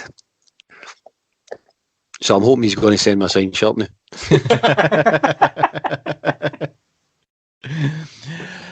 So just to finish up the game, we had a couple of chances, never really came to much. Hamilton on the 72nd minute had a corner, finds the head of the attacker, and McLaughlin managed to save it on the line and pull out an absolute incredible save. Closest Hamilton came to scoring all game. It's the closest we've came to conceding this league season, and it's once again McLaughlin shows that he can be sitting doing absolutely nothing the whole game, and then the concentration has to be high, and he pulls an absolute worldie out of the bag like that. Absolutely fantastic. Yep, excellent, Derek. I think you've sort of said that, you know, when he arrived, he was going to be putting some pressure on to become the sort of main choice there, and you know, he's certainly not let us down when he's came in. He's looked really, really impressive all round. I can't fault the guy for anything. So, you know, absolutely brilliant. I think you know, Gerrard's decision to stick with him was pretty heartening to me. I mean, Griggs is a legend, right? And I think we all sort of expected him to be the number one this season. But I think obviously at a club like Rangers, you know, an injury or a loss of form, and it's injury in this case with Griggs, you know, that should see you lose your place in the team, because the boy that's in on the bench should be good enough to step in, and I think it sends out the right message to the squad that, you know, you come in and your form's good and you'll be rewarded. Whereas I think before there's been that element of, you know, it doesn't matter what these guys do, and that's where Tav, I think, comes into it. It doesn't matter how bad Tav is, he'll be playing next week, and that comes to competition for places, and I think we've got that now. And it takes me back to when we had Griggs and Alexander, and you know, you had basically a number one that was sitting on the bench, and I think we've got that now. Whether that be McGregor or whether that be McLaughlin, I think it's good, and we can get these guys a bit of game time, because we can happily rotate the goalkeeper in a cup game. You know what I mean? Or if we're playing Lincoln Red Imps or whatever in the Europa League, we're putting Griggs in. We're no. Oh, did he jinx it for us? Did he jinx it for us? Come on. No, I'm just saying. I'm not jinxing that. Like we've got to be confident to get through that tie. But what I'm saying is, you know, the guys deservedly getting rewarded for good performances. Yeah, definitely. Yep. So the game rounded out with the Hamilton captain getting sent off for his second yellow card. No complaints at all there. Hadji off, Arfield on, Roof off, and Stewart on. So I think they just got a few minutes each as well. But the game rounded out 2-0 win. Disappointed we never scored a few more goals. But, you know, you've got to come away with 3 points and be happy coming away with 3 points and another clean sheet, which of note, with that clean sheet, we've matched the record that was stood for 114 years and made SPFL history by securing the 6th successive clean sheet in Scottish top flight. So it just goes to show you what you were saying about, Goldson and the whole of the defence being absolutely solid this year. It's been absolutely fantastic. Yeah, tremendous. We really weren't expecting that at all, and just like what Craig said as well, it's a big shout out to the recruitment for bringing in the right type of players. And we had big hopes for Helander when we signed him last season, and obviously he was out injured, and we weren't sure what we were going to get out of him. But he settled into the team, and below him, we were totally hyping the guy big time in the first couple of games he played, and then he was out. So going back to what you were saying, competition for places, strong squad, and it looks as if he's been building from the back, which is great as well. And long may it continue. No, absolutely, 100%. It's a great record to have, and as I say, the longer it goes on, the better. And to put a bit of positive spin in it, lads, I wanted to say it back then, but you take the Livingston game in the context of the season now, and if we continue in this vein, all right, we're going to concede goals, but I don't think we're going to concede a lot of goals. We're going to win a lot more games than we lose this season, and that kind of foundational, I'll see us right long term, I think, Yeah. So when I've played 6, won 5, drawn 1, lost 0, scored 11, conceded 0, goal difference plus 10, and we're on 16 points. Sitting at the top of the league, 3 clear of Hibs in second place and 6 ahead of Celtic, but they've got 2 games in hand. Games to come now, we're obviously sitting in the middle of an international break. Unfortunately, it's just so boring when these come on. I've actually got the scores in front of me just now, and I've just noticed that Scotland are winning at half time 1-0. So I don't know who scored, but I can see it. But I can see it's that important to us that we're recording a podcast and the Scotland game's on. So yes. It's one of these things. I always want to see my country win, but these days I'm far less interested in it than what I used to be. But I do still hope they win their game. But I can see it's 1-0 at the moment. Well, a big shout out to a mutual friend of me and Dave's. Matty Bartley invited me up to watch a game tonight, and I pied him for you guys. So just thought I'd give a wee shout out to the podcast, I'll let him know the next time we see him that his name got mentioned on a Rangers podcast. I'm sure he'll be absolutely delighted with that. That's why I done it. When I listen it back, I'll send him the clip, mate. Brilliant. I'll tweet him. That'll go doing well with his followers. Brilliant. Our next game, though, is on Saturday the 12th of September. It's at home to Dundee United in the Premiership. That's our 1500 kick-off. And then, as Craig said, we're drawn against Lincoln Red Imps in the Europa League Round 2 qualifiers. It's on Thursday the 17th of September. It's away in Gibraltar. It's a strange time, though. It's a 4 o'clock kick-off, so 5 o'clock over there. The good thing is, though, it's going to be on RTV, so they're dual piping it to both RTV and is it Premier Sports? I think it is. And then it's Sunday the 20th of September away to Hibs in the Premiership. That's a midday kick-off. And then potentially, if we beat Lincoln Red Imps, we've got either Progress Niederkorn, our old foes, or Willem Twee. Hopefully it's them and not Progress, to be honest, because I'm sick of that hedge. But that's on the Thursday the 24th of September, and that would be in the round 3 qualifiers. And to round out September, Sunday the 27th of September, that's away to Motherwell, and that's another midday kick-off. So apart from the Dundee United game, we've got 3, potentially 4 away ties.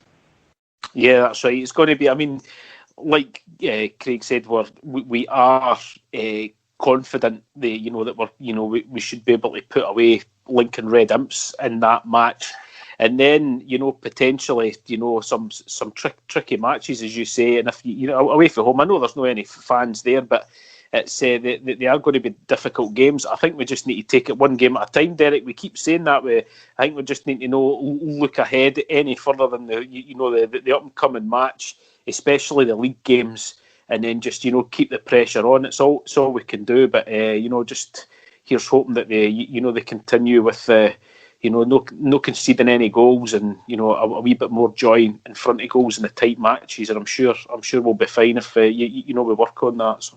I'm the same. I'm feeling pretty confident. I think we'll go through. Obviously, the Europa League tie, no problem. But I think certainly with the league games, having a couple of away ties, there is a scope potentially to maybe drop a point or two, and I think it's about how we we react to that. But again, you've got to go into them confident. And again, I think as fans, that's what we were talking about earlier. And we just your responsibility there, not to just overreact if things didn't go well. I think the fact that we've not got supporters in these grounds, I think that takes away a lot for the likes of Motherwell. You know what I mean? So I actually go there a lot more confident than if they're wee tight ground and the fans in tappy and they maybe get a goal and it gives them a bit of encouragement. Yeah. I think your quality shines through in these games now. Yep, so we'll just need to wait and see how that pans out. So it's now time to go into the classic match. And there it is!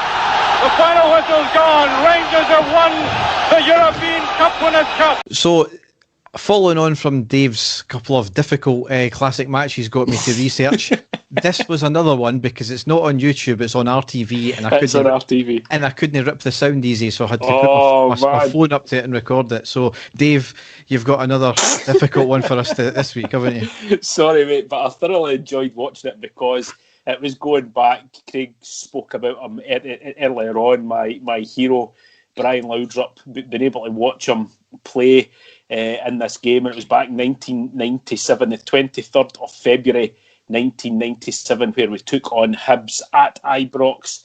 The Rangers team that day: Andy Gorham, Alec Cleland, David Robertson, Joachim Bjorklund, Alan McLaren, Richard Gough.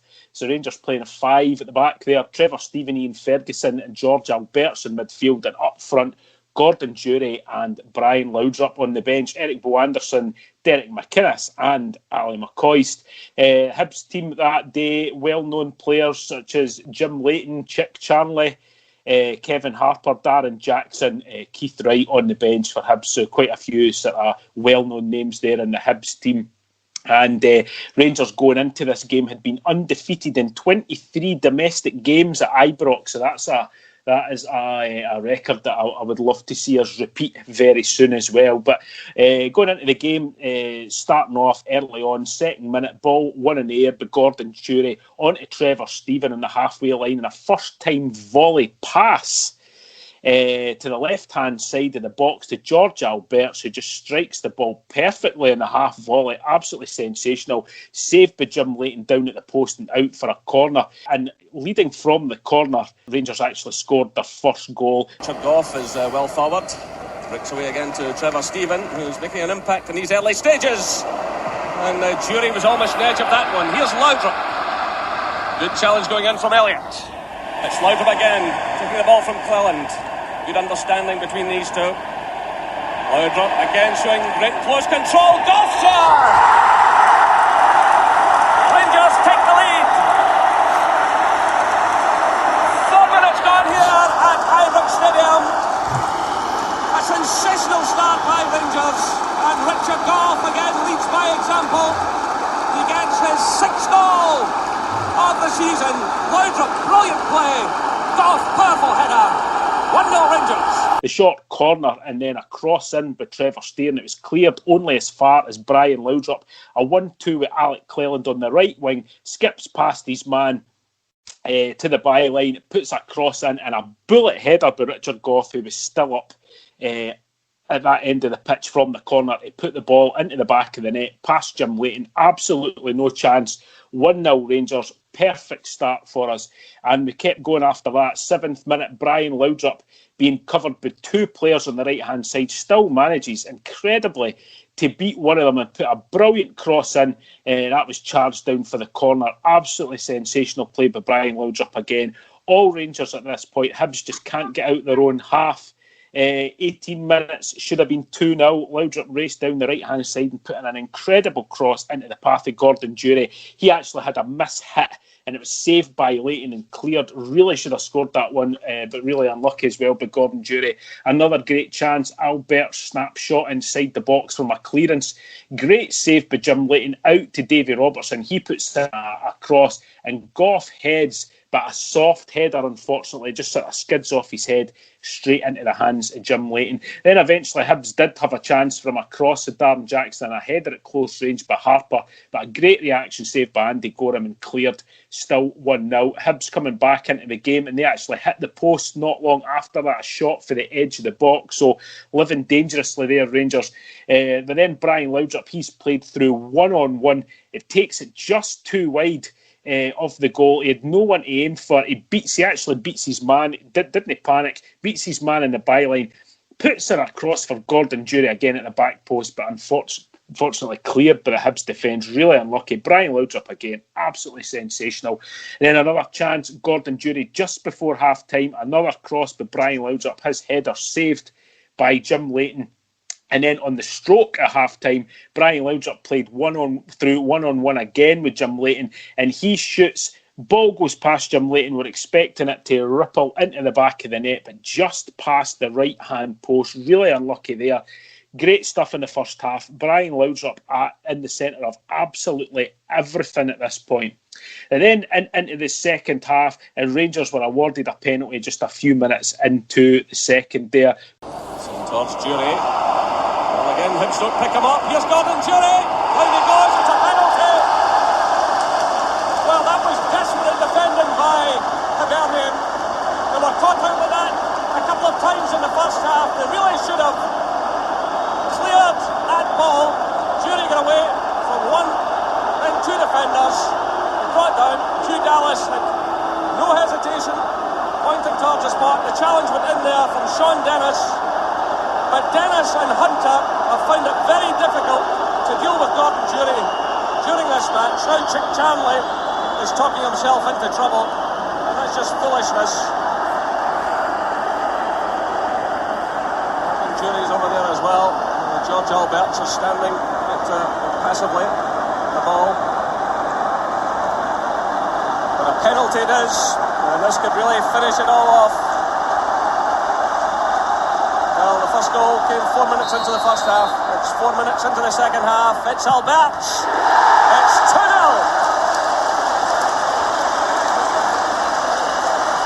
And George Alberts gets his 12th goal of the season.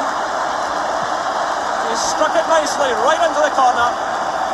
Gordon Durie scythed down by Dennis in the box. Clear penalty. And on the 49th minute, George Alberts steps up and fires the ball low and hard into the corner to make it 2-0 to Rangers and to give us a bit of a cushion. Not long after that long-range shot by Gordon Durie, he's desperate for a goal, heading straight for the top corner, but a great save by Jim Leighton to deny that. But then Hibs actually pulled a goal back. It's Chanley over the ball. Darren Jackson's there, gets a good touch on it. And Hibs get one back.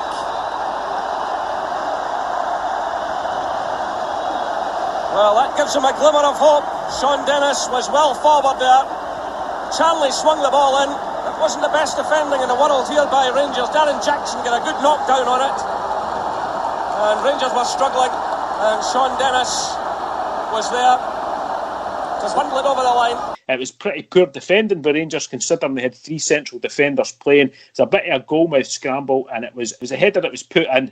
But then Hibs, straight after that goal, had a great chance to equalise. A point-blank header, I should have said, by Darren Jackson. But straight at Andy Gorham, thankfully. Rangers defence a bit all over the place at that point. But thankfully, on the 68th minute, we got the 2-goal cushion back. Hibs just still have that little feeling that they just might get something here. Here's Laudrup breaking. It's another defensive mistake. It's Laudrup. Well, furious with his defence, and rightly so. But surely that finishes it all off now. It was a gift for Laudrup, and again this Hibs defence must look at itself. Rangers 3. Gordon Durie nods on a high ball to Brian Laudrup. He races through in goal. His touch, his pace, his control, and then the finish. Absolutely sensational. As cool as you like. plays the ball through, runs on, and slots the ball underneath Jim Leighton to make it 3-1 to Rangers. Absolutely unstoppable in this game, Brian Laudrup. Absolutely tremendous. 75th minute, Hibs red card. Elliott, a really bad tackle on Derek McInnes. McInnes was really lucky to get away with that one unscathed. High boot, as clear as you like, a red card. And then, again, not long after that, Brian Laudrup was just always an out ball. It didn't matter where he was in the park. He was on the right wing, he was in the left wing, he was in the middle, he was up front, he was absolutely everywhere. Always out ball. He gets the ball on the left-hand side, races down, plays in Gordon Durie, who hits a low shot, saved by Jim Leighton. It just wasn't Gordon Durie's game to get a goal at all. Then not long after that, snap shot by Alec Cleland, of all people, wide after Durie stole the ball and played him in. Albert's then played in by Brian Laudrup. He hits a tight angle again, as accurate as you like. Really unlucky, but that ball, Jim Leighton gets a hand to it, puts the ball away. Really unlucky not to score there. And then Brian Laudrup, we were talking about a no-look pass earlier on by Ryan Kent. Brian Laudrup, exactly the same thing.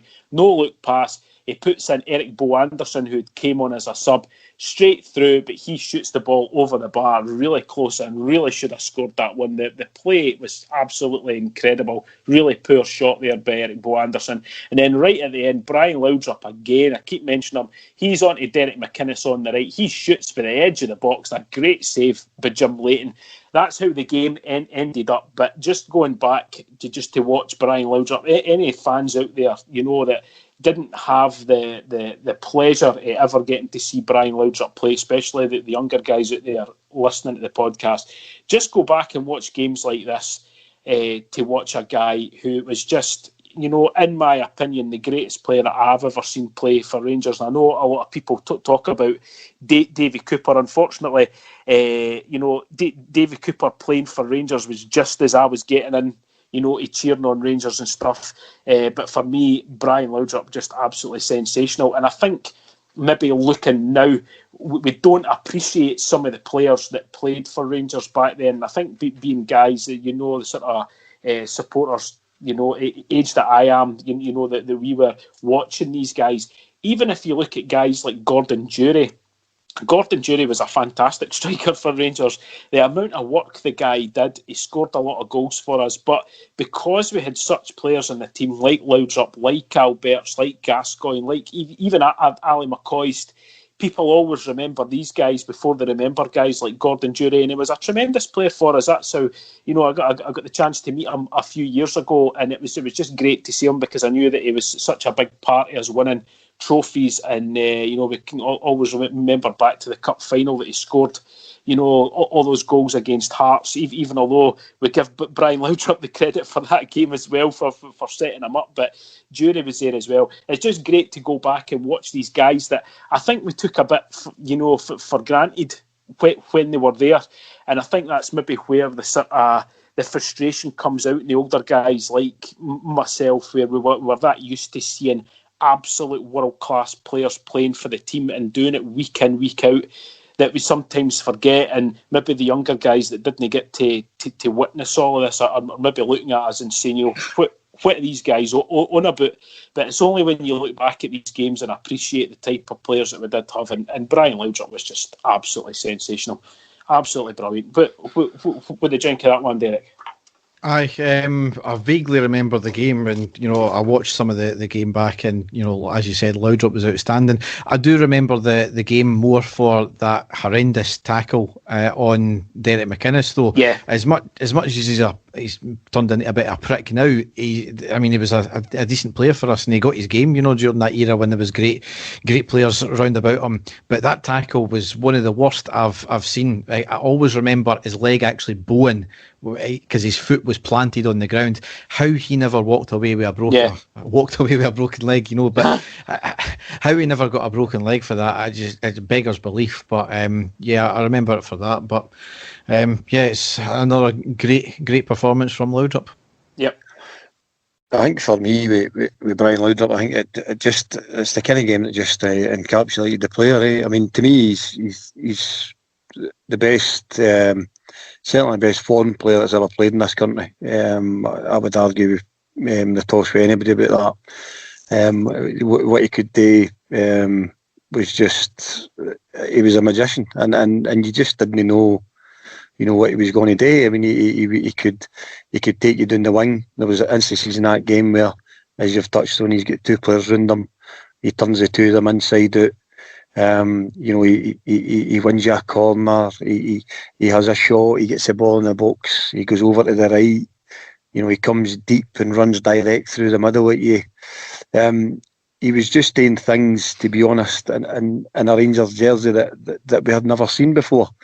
I mean, certainly, I think we all get hung up a wee bit too much sometimes around, who the best is and what have you. I mean, my personal favourite Rangers ever was George Albert's, and by no means is he the best player that's ever played for Rangers. He was a brilliant player, but by no means the best. I loved Davy Cooper. He was my idol growing up. Obviously, I like guys like McCoist, but Brian Laudrup just had, the X factor. He turned up in big games when you needed him, and that run into, he'd gone for 9 in a row. When you need him to step up away at Celtic, he's there. Cup finals, and that to me is what makes a great player and cuts you apart. And that's where the new boys bring criticism, because it's all very well doing it and fits and starts, but what you'll be judged on as a Rangers player is your medal collection. And Brian Laudrup in the time he was with the club, I was littered with medals, and no small part to him. I think the other thing about that team and that game as well that's important to good and great Rangers teams is that we've had that solid base at the back. You obviously touched on, Dave, that we had a three at the back, but again, there's parallels to present day. That was to allow the likes of Davy Robertson to get up the pitch, and we were solid at the back, and then and quick on the break. And we really just pressed teams to death. I think that game is an example of we were going to win that game for the first minute to the last.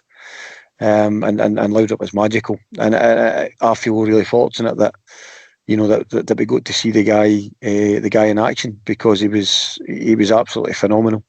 He had everything, deft touch, could score goals, and then obviously the man that sealed 9 in a row with that header at Tannadice was just it was almost poetic that, to be honest, for these guys like Laudrup and Gaza and that, they were the guys that dragged that team out of the line. We needed that wee bit X factor, and he certainly had it, and he deserves his place in history. And I think he's a player that doesn't age. Sometimes I think history can also be kind to a player. We can almost romanticise about them, and they've done this and that.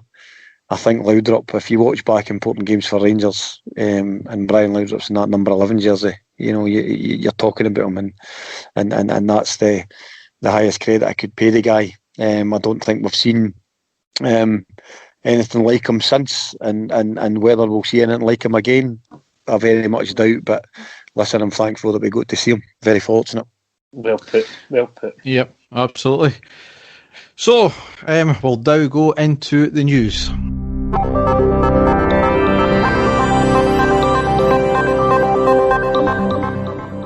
So the first thing we've got to cover in this long list of stuff here is Castore again causing issues. It's emerged that there's been a different quality home tops at the back panel of it. You can definitely tell there's a different finish to them. It turned out one set was made in China and the other set was made in Turkey. You would have thought that even though you're using different manufacturers, they've still got the same supplies and same materials and stuff. Really poor from Castore in this case, as they had to issue an apology over it, and they've claimed a small number of the Pro Tops had been released in error. I'm really sceptical of if that was even the case or not. They might have been just arse covering there. My real main issue with the furore over this is that people going off their nuts about it were perfectly happy with the quality of the tops beforehand when they were initially released. And now when this seemingly better quality back panel comes about, they're now saying that the original tops that they got are utter shit quality. So I don't know what to make of that one. I think the bigger issue, though, is that it's turned out that there's issues with the jumpers and the leisure wear. And due to meet demand, Castore went to a third-party manufacturer who have basically bought cheap jumpers and stuck our badges in it, which is not on at all. You can't get away with that at all. I'm not sure how many units this was the case. However, that was completely piss poor from Castore. I think there's been obvious issues with delivery and the deliberate damage of goods. You always get a number of defects in a big run of goods like this. However, the big issue is the customer service, and it looks as if it's been absolutely shocking. I can't say, and I can only go by personal experience, Derek. I got, remember I told you I went through to the store with my laddie to try and get him the training gear, and they unfortunately didn't have any in his size, but I was able to go onto the website. I was able to order it, and within sort of 2 days it arrived, and it looks absolutely quality from that. But that's the training gear. I can't speak on a personal level on the sort of actual home strips or whatever. Certainly going by what I've heard, and there has been a lot of uproar about it by fans saying that they're having a lot of problems getting a hold of people at Castore and trying to get tops changed that have been faulty and things like that. It does seem pretty bad. I think it does all come down though to the fact of demand, Derek. I honestly don't think that they realised how big a job this was going to be and how many tops and equipment were going to be getting ordered, because it has just, we all knew it was going to be like that. We did, because of everything that's happened over the last few years when it comes to merchandise. We all knew that it was going to be massive, so I think they could have been a lot better prepared for what was going to happen. Because the amount of merchandise that's been sold has been phenomenal. So just feel sorry for the folk that have paid a lot of good money and got faulty stuff. I just really hope that something can happen and it can get resolved, really quickly, and they can get some good quality tops, because it does look good, but it's disappointing to hear that that's been happening. No, I think the gear, certainly does look good, but I would. The thing for me is the customer service point of view. You know what I mean? I think there's always going to be sort of mistakes happening in any business, and there is going to be some defects happen. But when people are contacting, and it's only via email, and you're not getting a response if your goods aren't up to scratch, or your kids not received their top or that. That's the part that, to me, they need to get right. Moving forward, more importantly than anything else, I think that the quality of these the Turkey and the China and all that, I think there is an element for me of, let's just actually enjoy a wee bit that we can go back into a Rangers store and we can go back online and buy our merchandise. Certainly the third party thing was very, very poor. I think going forward, it's about customer service. I think they just need to get that right. And I think they're doing a focus group. My Gers members were invited to apply for tickets for that. I think they're doing a focus group on the 9th of September around how we can potentially move things forward for Castore. But it has been a wee bit quiet on that front, and when you're getting a few complaints, a few's too many. Do you know what I mean? And then it just seemed to start to snowball. But I think you were right about the tops. I think everybody was happy with them until they found out about this China and Turkey thing. But I think it's more the, non-delivery. I think there's people that pre-ordered and didn't get them until people that have been into the shop have had them. And that's not really good enough. And you've got to hold your hands up there. And I think they need to learn from it. And I'm sure they will. But I think it's very good that we're the flagship brand for Castore. But they need to keep ahead of that and understand just how good they've got it with Rangers, And it's about learning from the mistakes, but certainly they need to be better at engaging with the fans on what they're going to do better. So hopefully that'll improve. Yeah. Next thing here is just in the last day there, we've confirmed that we've sold out of our season tickets and it's topped out at 46,500. Third year in a row that we've done that. However, this year obviously is an exception for the fact that fans knew that we're not going to be in the stadium for some time. So it's absolutely astonishing we've been able to do that. And as usual, there's calls to expand Ibrox as well from the fans. So yep, absolutely fantastic. We weren't expecting anything else, Derek, really. Listen, middle of a pandemic, sell out your season tickets when punters can't go to the game. It's all about putting money into the club. The same with the response to my jers. I think the fans have kept up your side of the bargain. We've kept the funding streams as high as we possibly can. It's there to the team now. They must deliver this season. On the back of all that, they have to do it. And I'm sure we will. Yep. Keeping up with the stadium, we've got a few bits of pieces of news about that. Is we've partnered with Sky to install a state-of-the-art Wi-Fi system in Ibrox, which will be free to use on match day. They've also announced that a mid-tier LED advertising system will be installed later this year. I think the planning permission went in for that a couple of days ago, as well as a new electronic point-of-sale system for hospitality in the kiosk areas. The big, obviously, thing there is the Wi-Fi. No longer need to jump down onto 3G to try and check your coupon when you're at the stadiums now. I know, and here's hoping it's not a bit of a debacle as it was the last time when they tried that, Derek. So that was a Charles Green cheapy job, wasn't it? I think so, yes. I'm old school there, boys. The Wi-Fi doesn't bother me. I'm there to watch the game. If I'm at a match and a younger punter or that's sitting in front of me on their Instagram or their Twitter taking selfies and posting them up because the Wi-Fi is good, I think that'll make me more irate than the fact that it's currently shit, you know. Certainly I hope we don't turn into the kind of tourist football that is the English Premiership. We try to take selfies and post it up, so you're quite right there. Next thing here is we've formally submitted plans for the new Edmundston House to Glasgow City Council, who we've been working in conjunction with in regards to it. So ultimately there, it shouldn't get knocked back when they come to view it. This is all for the new retail outlet, the museum, the conference development. I'm really excited about this because it's a massive opportunity for the club, not only for the stature to improve, again, the stadium, but for fan engagement and commercial opportunities. And, you look at the fact that it's going to be a potential conference and concert venue is going to be a massive money spinner for us, certainly a bigger development than a hotel would be at all from the east side of the city. What I found still incredible is that fans were still moaning about it because the digital images that represented the new plans for it, they were complaining that the people in it never had any Rangers tops or scarves on. I never heard that one. I mean, for fuck's sake. It's a generic image and you just think they're going to pull. I'm going to go in here. Look, see if there's anybody with a green top on. I'm going to absolutely lose my shit. Totally. No, it's absolutely brilliant, Derek. We've been saying it for how many years? I don't know. You've got that huge building, that huge space there, sitting there doing absolutely nothing when we could be doing so much. The revenue that's going to bring in for the club is unbelievable.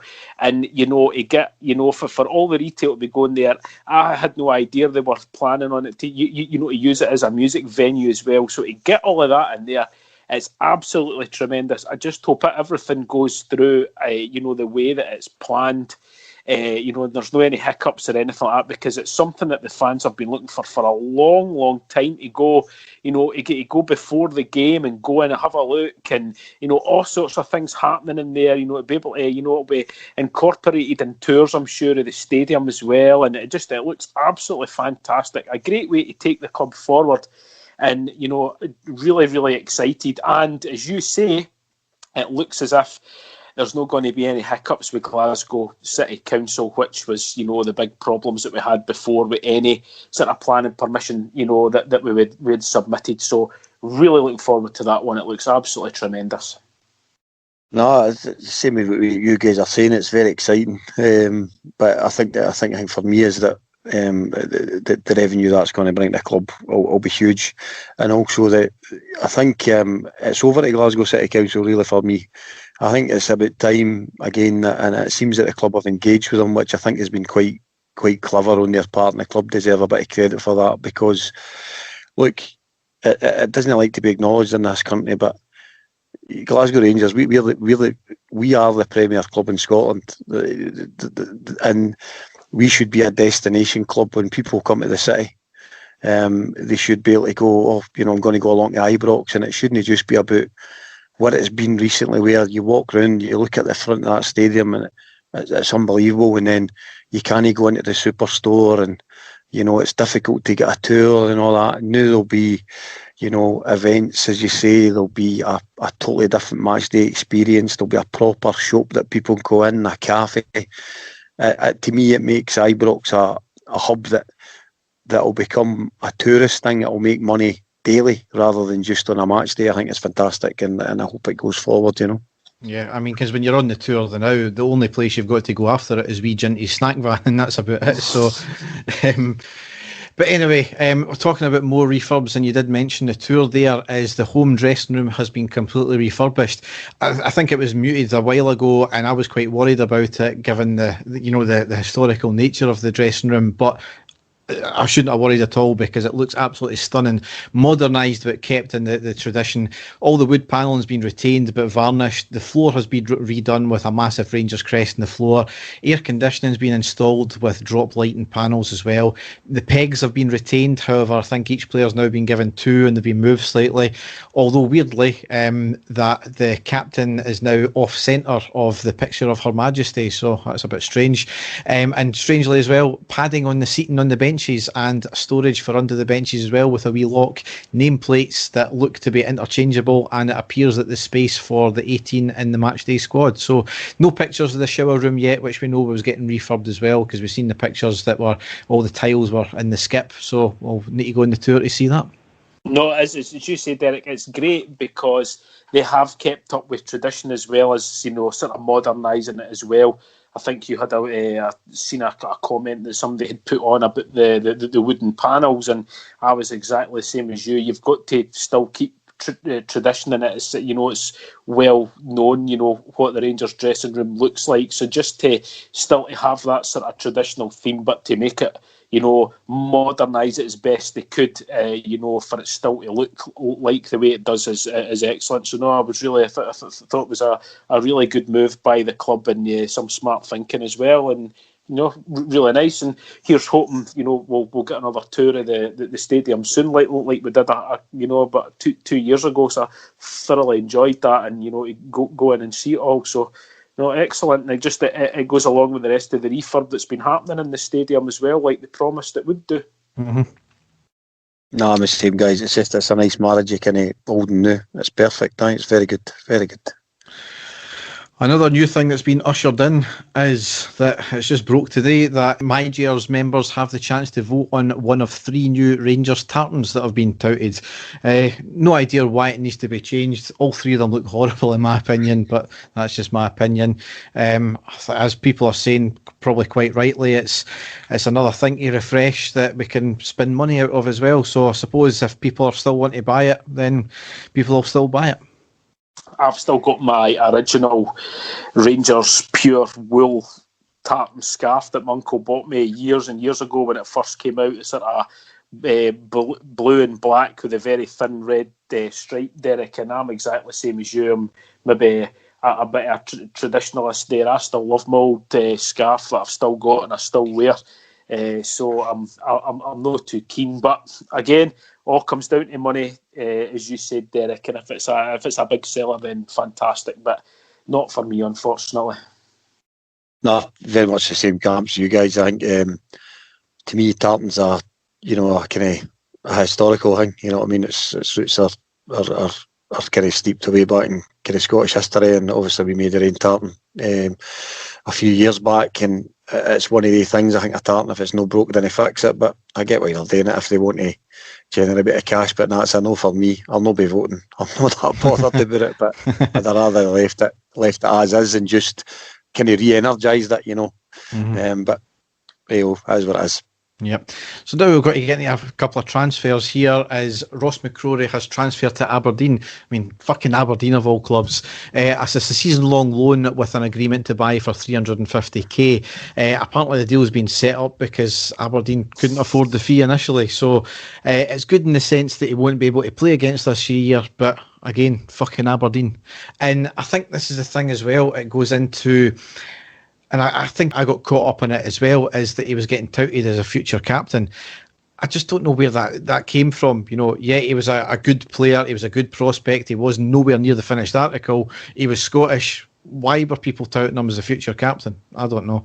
But disappointing that he's left, I think. Aye, Derek, I think he was one of the very few bright sparks through the whole Pedro Caixinha era at Rangers. He kind of brought him in, played him as that sort of defensive midfielder, and he did have a few brilliant games for us, but you know, the team wasn't playing particularly well. I was a big fan of him. I thought he could have been, you know, with the proper you know, people around him, could have turned out to be a quality player for us, and maybe the one defensive midfielder, you know, that we could play rather than having to play two like we are a lot of the times just now. But it's no worked out. There's obviously things have happened that we don't know about. If he had been an outstanding player, I'm sure Steven Gerrard would have had him still in the team playing. I think maybe his loan moved down to Portsmouth, which he got, but I think we stuck him at right back. Maybe wasn't a great move for him at the end, although he got his game. I think he was wanting to see himself playing more in a central role and got put there. And he's going to go to Aberdeen, and let's be honest, he's going to be playing in a team that will suit him. It'll be a very sort of defensive type team, and you know, I've got no doubts that he'll be one of their standout players because he can defend and he has good that position. So a wee bit disappointed, but these things do happen, and you know, we need to move on. But and I can't honestly say that I wish him all the best now because of who he's signed for. I'm a bit annoyed that he's signed for them. So I can't say that, but I just have slightly disappointed that he's away, and another product to the youth team that's going to be going. But he's still going to be playing in Scottish football, so for him, playing for Aberdeen could maybe see his chances of getting a Scotland call-up. I don't know. I don't know what the thinking was there, but that's it is what it is, unfortunately. I think it's difficult with the club we went to, let's be honest, names like Aberdeen, but I look at our squad and I look at our team and I don't see where he fits in, to be honest, who moves out. So I think it's only fair on the player that he gets to move out. I think the way we've weighted the deal in terms of that he's on loan now and he can't play against us in this important season. He can't come back to hurt us. He might help us inadvertently, but I wish him all the best. I think he'll do well there. I think he suits their style, and good luck to him. You know what I mean? Yeah. Similar deal with Jamie Murphy, however, going to another club we hate, Hibs. He's on loan till the end of the season, and that'll be made permanent as well. Disappointed because he was showing good promise, and his Rangers career was basically wrecked because of a plastic pitch. Yeah. Just unfortunately he got injured when he did, Derek, because he was starting to come onto a game for us, and he was going to be a sort of main player, and absolutely Rangers fanatic himself, so I'm sure he'll be disappointed at how it went out. But again, he's going to be playing in the Premier League if he shines there. He'll get the chance to move, either down south or get his, a chance to play for Scotland as well. So again, another one that I'm slightly disappointed about. But just like what Craig says there, it'd be difficult to see who he would come in and play. Who we would take out for him at the moment. So only fair on him. That he has left, and it's again just another thing. These things do happen in football, and just a shame it didn't work out for him. No. Just again a wee bit of disappointing one that he hasn't worked out, and the injury kind of stopped his Rangers career in its tracks. But I still think he had something to offer the squad. I think he was a wee bit different. I'm a wee bit kind of upset about the Murphy transfer, but he lost a big chunk of his career there, and I can understand why he wants to go away and play. So again, I wish him all the best. Yep, and likewise to Greg Docherty, who has joined Hull in a permanent deal as well, which we knew he was going to. Yeah. The weird one though is it's been leaked from, it looks like, to board the Leeds end that they want Kent. There's been a confirmed bid in, to which Gerrard stated it was nowhere near a valuation. Rumours were that it was around about £10 million. One rumour I've seen that it was £8.5 million, which really, even if it was £10 million, we wouldn't even really make our money back on him, because I think we've got to pay Liverpool a certain percentage, and obviously his wages that we've paid him so far. So he's confirmed he's happy staying here. I think it would take an absolutely ludicrous offer like 30 to 40 million for him to go just now, in my opinion. They also apparently have put a £6.5 million in for Barisic. Now, if the Kent one was ludicrous, I mean, this is an established Croatian international. Croatia are one of the best international teams in Europe just now, so how they thought they could get away with that, it's almost as if they think that we don't know how much money they'll make in the EPL. Exactly. It's some big secret that nobody knows about, but I just, any goodwill that of them coming back up now, I just, can't be fucked with them. It's just typical. They think they can come up here and get I think for me, with the two deals that you're talking about, it's embarrassing that an English Premier League club's coming in and lowballing to that degree for both players. I think both of them, we talk about taking an astronomical fee. I think there's a conversation that had with the two guys. You get them on a better deal, and you go all out this season. They're key to what we need to achieve. We need to keep them. Whereas with Alfie, the time's coming. If the fee's right, you sell them. But Kent and Barisic need to stay. So Leeds can just fuck off for me. Well said. Listen, used to didn't have a clue, because according to all the Celtic fans out there, we need to get any money that we can and stave off administration, and we would be absolutely ludicrous to even think that we would even get £6 million for him, and we should only be taking about £3 million, because that's how desperate we are. So it shows you what you used to know. Listen, Dave, to build on that, I mean, Celtic fans have had us in administration more times than you've had holidays in the last couple of years, and that's a fucking lot. I mean, so, I'm not listening to you. I'm not listening to you. Last couple of pieces here is that we apparently racked up 11 coefficient points with our Europa League run last season. Celtic only got 10, and we earned 46% of all of Scotland's points. So they said that Scottish football doesn't need Rangers as well, Exactly. It shows you how much that we've done in a very short space of time, Derek, especially in Europe. And what I find hilarious is that all the haters out there are having to acknowledge that as well. So the Europa League runs that we've had in the last 2 seasons have been absolutely fantastic. And as you say, it's at the end of the day, I'm really not caring about the other clubs in Scotland, but for us, it's going to make it a slightly easier task to try and get into the Champions League, for us if that's going to happen. So, absolutely brilliant for us, and that's the way that we should be looking at it. And it does sort of raise the standard, Scottish football, even if it is just us that's doing it. But because we can't take that away. So some of the teams that we've put away in the last 2 seasons have been absolutely top drawer and some great performances, and it's really what's kept us going. So absolutely brilliant. And just as you say that, Israel have equalised against Scotland. So there you go. Oh well. I've totally lost my train of thought. I mean, I'm gutted that if I've missed a goal in a big game tonight. The European ones have been great. I think the coefficient points have been very good. I'll not lie to you. I'm the same. I couldn't give a fuck about other teams building the coefficient. It's at the end of the day, it's about Rangers for me. But certainly, it's just a sign of things normalising, and as Dave said, the distance we've came in such a short space of time. I think a build on that is these transfers that we've made in the last couple of weeks that we were talking about. We do need to start engaging with these clubs again. We know the haters, but if we're to succeed and move forward, and we want to buy one of their better players, the lines of communication need to be opened. So I think the fact that we're moving forward in Europe, Champions League football's on the horizon, we're getting back to where we belong. It's getting back to the Rangers we all need, guys. You know what I mean? Absolutely. So, gun enthusiast points pistol at his dick and shoots himself in the balls. Okay.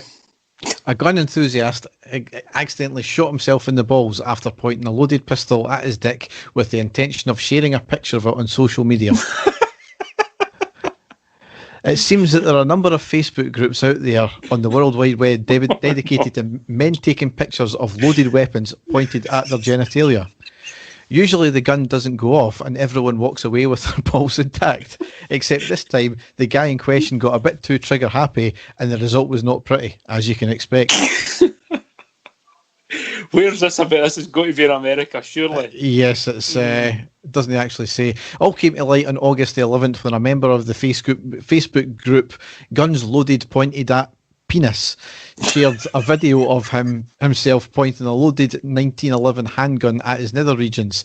After a brief pause, the gun discharges and chaos ensued. The man also shared a photo of his naked legs splattered with blood on his carpet alongside the caption, "Hey boys, I might have fucked up." Hey Craig, your Facebook group's like really tame compared to that, mate. Do you know what I mean? Oh, I know. I don't know about you guys there, but I just reached in to make sure everything was all right. Just listening to that, I can't get the images on me and Bob out of my mind. You know what I mean? That's it. He also put, "God's caliper went through my scrotum, my mattress, and my box spring and the floor." Derek, how do you know he sounded like that? I don't know. I'm just doing an American redneck accent. Is that what that was? I've got to say, they certainly were. These guys aren't going to branch out to an impressionist podcast. Didn't get Derek started, for God's sake. That was like a Northern Irish redneck Geordie.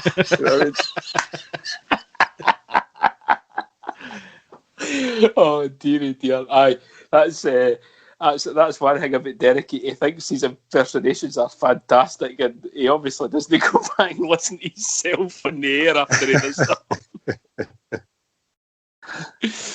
Oh dearie dear! So on that note, we'll end the podcast right there. So, Craig, is there anything that you want to plug? No, listen, guys. Thanks very much for having me on. Again, appreciate that. All I would ask is if the guys have liked the pod, and we get like the group, share it with your mates. Let's build it up and I say let's get podcasts like this a bit more focus, because I think we'll all agree it's been great fun, good laugh, and if it sparks a bit of debate, then all good. So again, thanks very much, guys. Most appreciated. Really enjoyed it. Brilliant fun. Absolutely, thank you very much for coming on. It's been an absolute pleasure. You've spoke a lot more sense than me and Dave do most times. No, we can't have that. That's true, you're banned. Yes, so certainly get out and go on to the Facebook page, Fear No Foe. Fear No Foe, that sounds good. Fear No Foe. So Dave, any last words? No, that's me, mate. I think we've covered everything. It was just good to have the TAV debate there, which always goes down well on the podcast. I just hope there's no any Twitter reaction. We got all the big TAV supporters could come out and accusing us of trying to get them out of our team and everything like that. So I was quite pleased that Craig was on there to give us a side of the debate as well. So that's very good. That's that. I'm away here, I lie in the bed and look up to the ceiling and a picture of James Tavernier.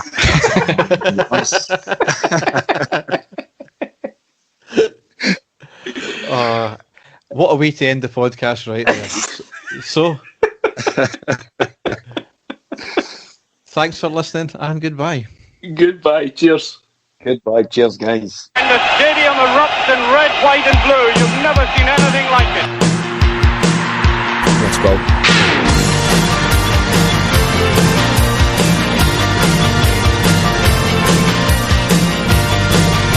Manchester, brace yourself.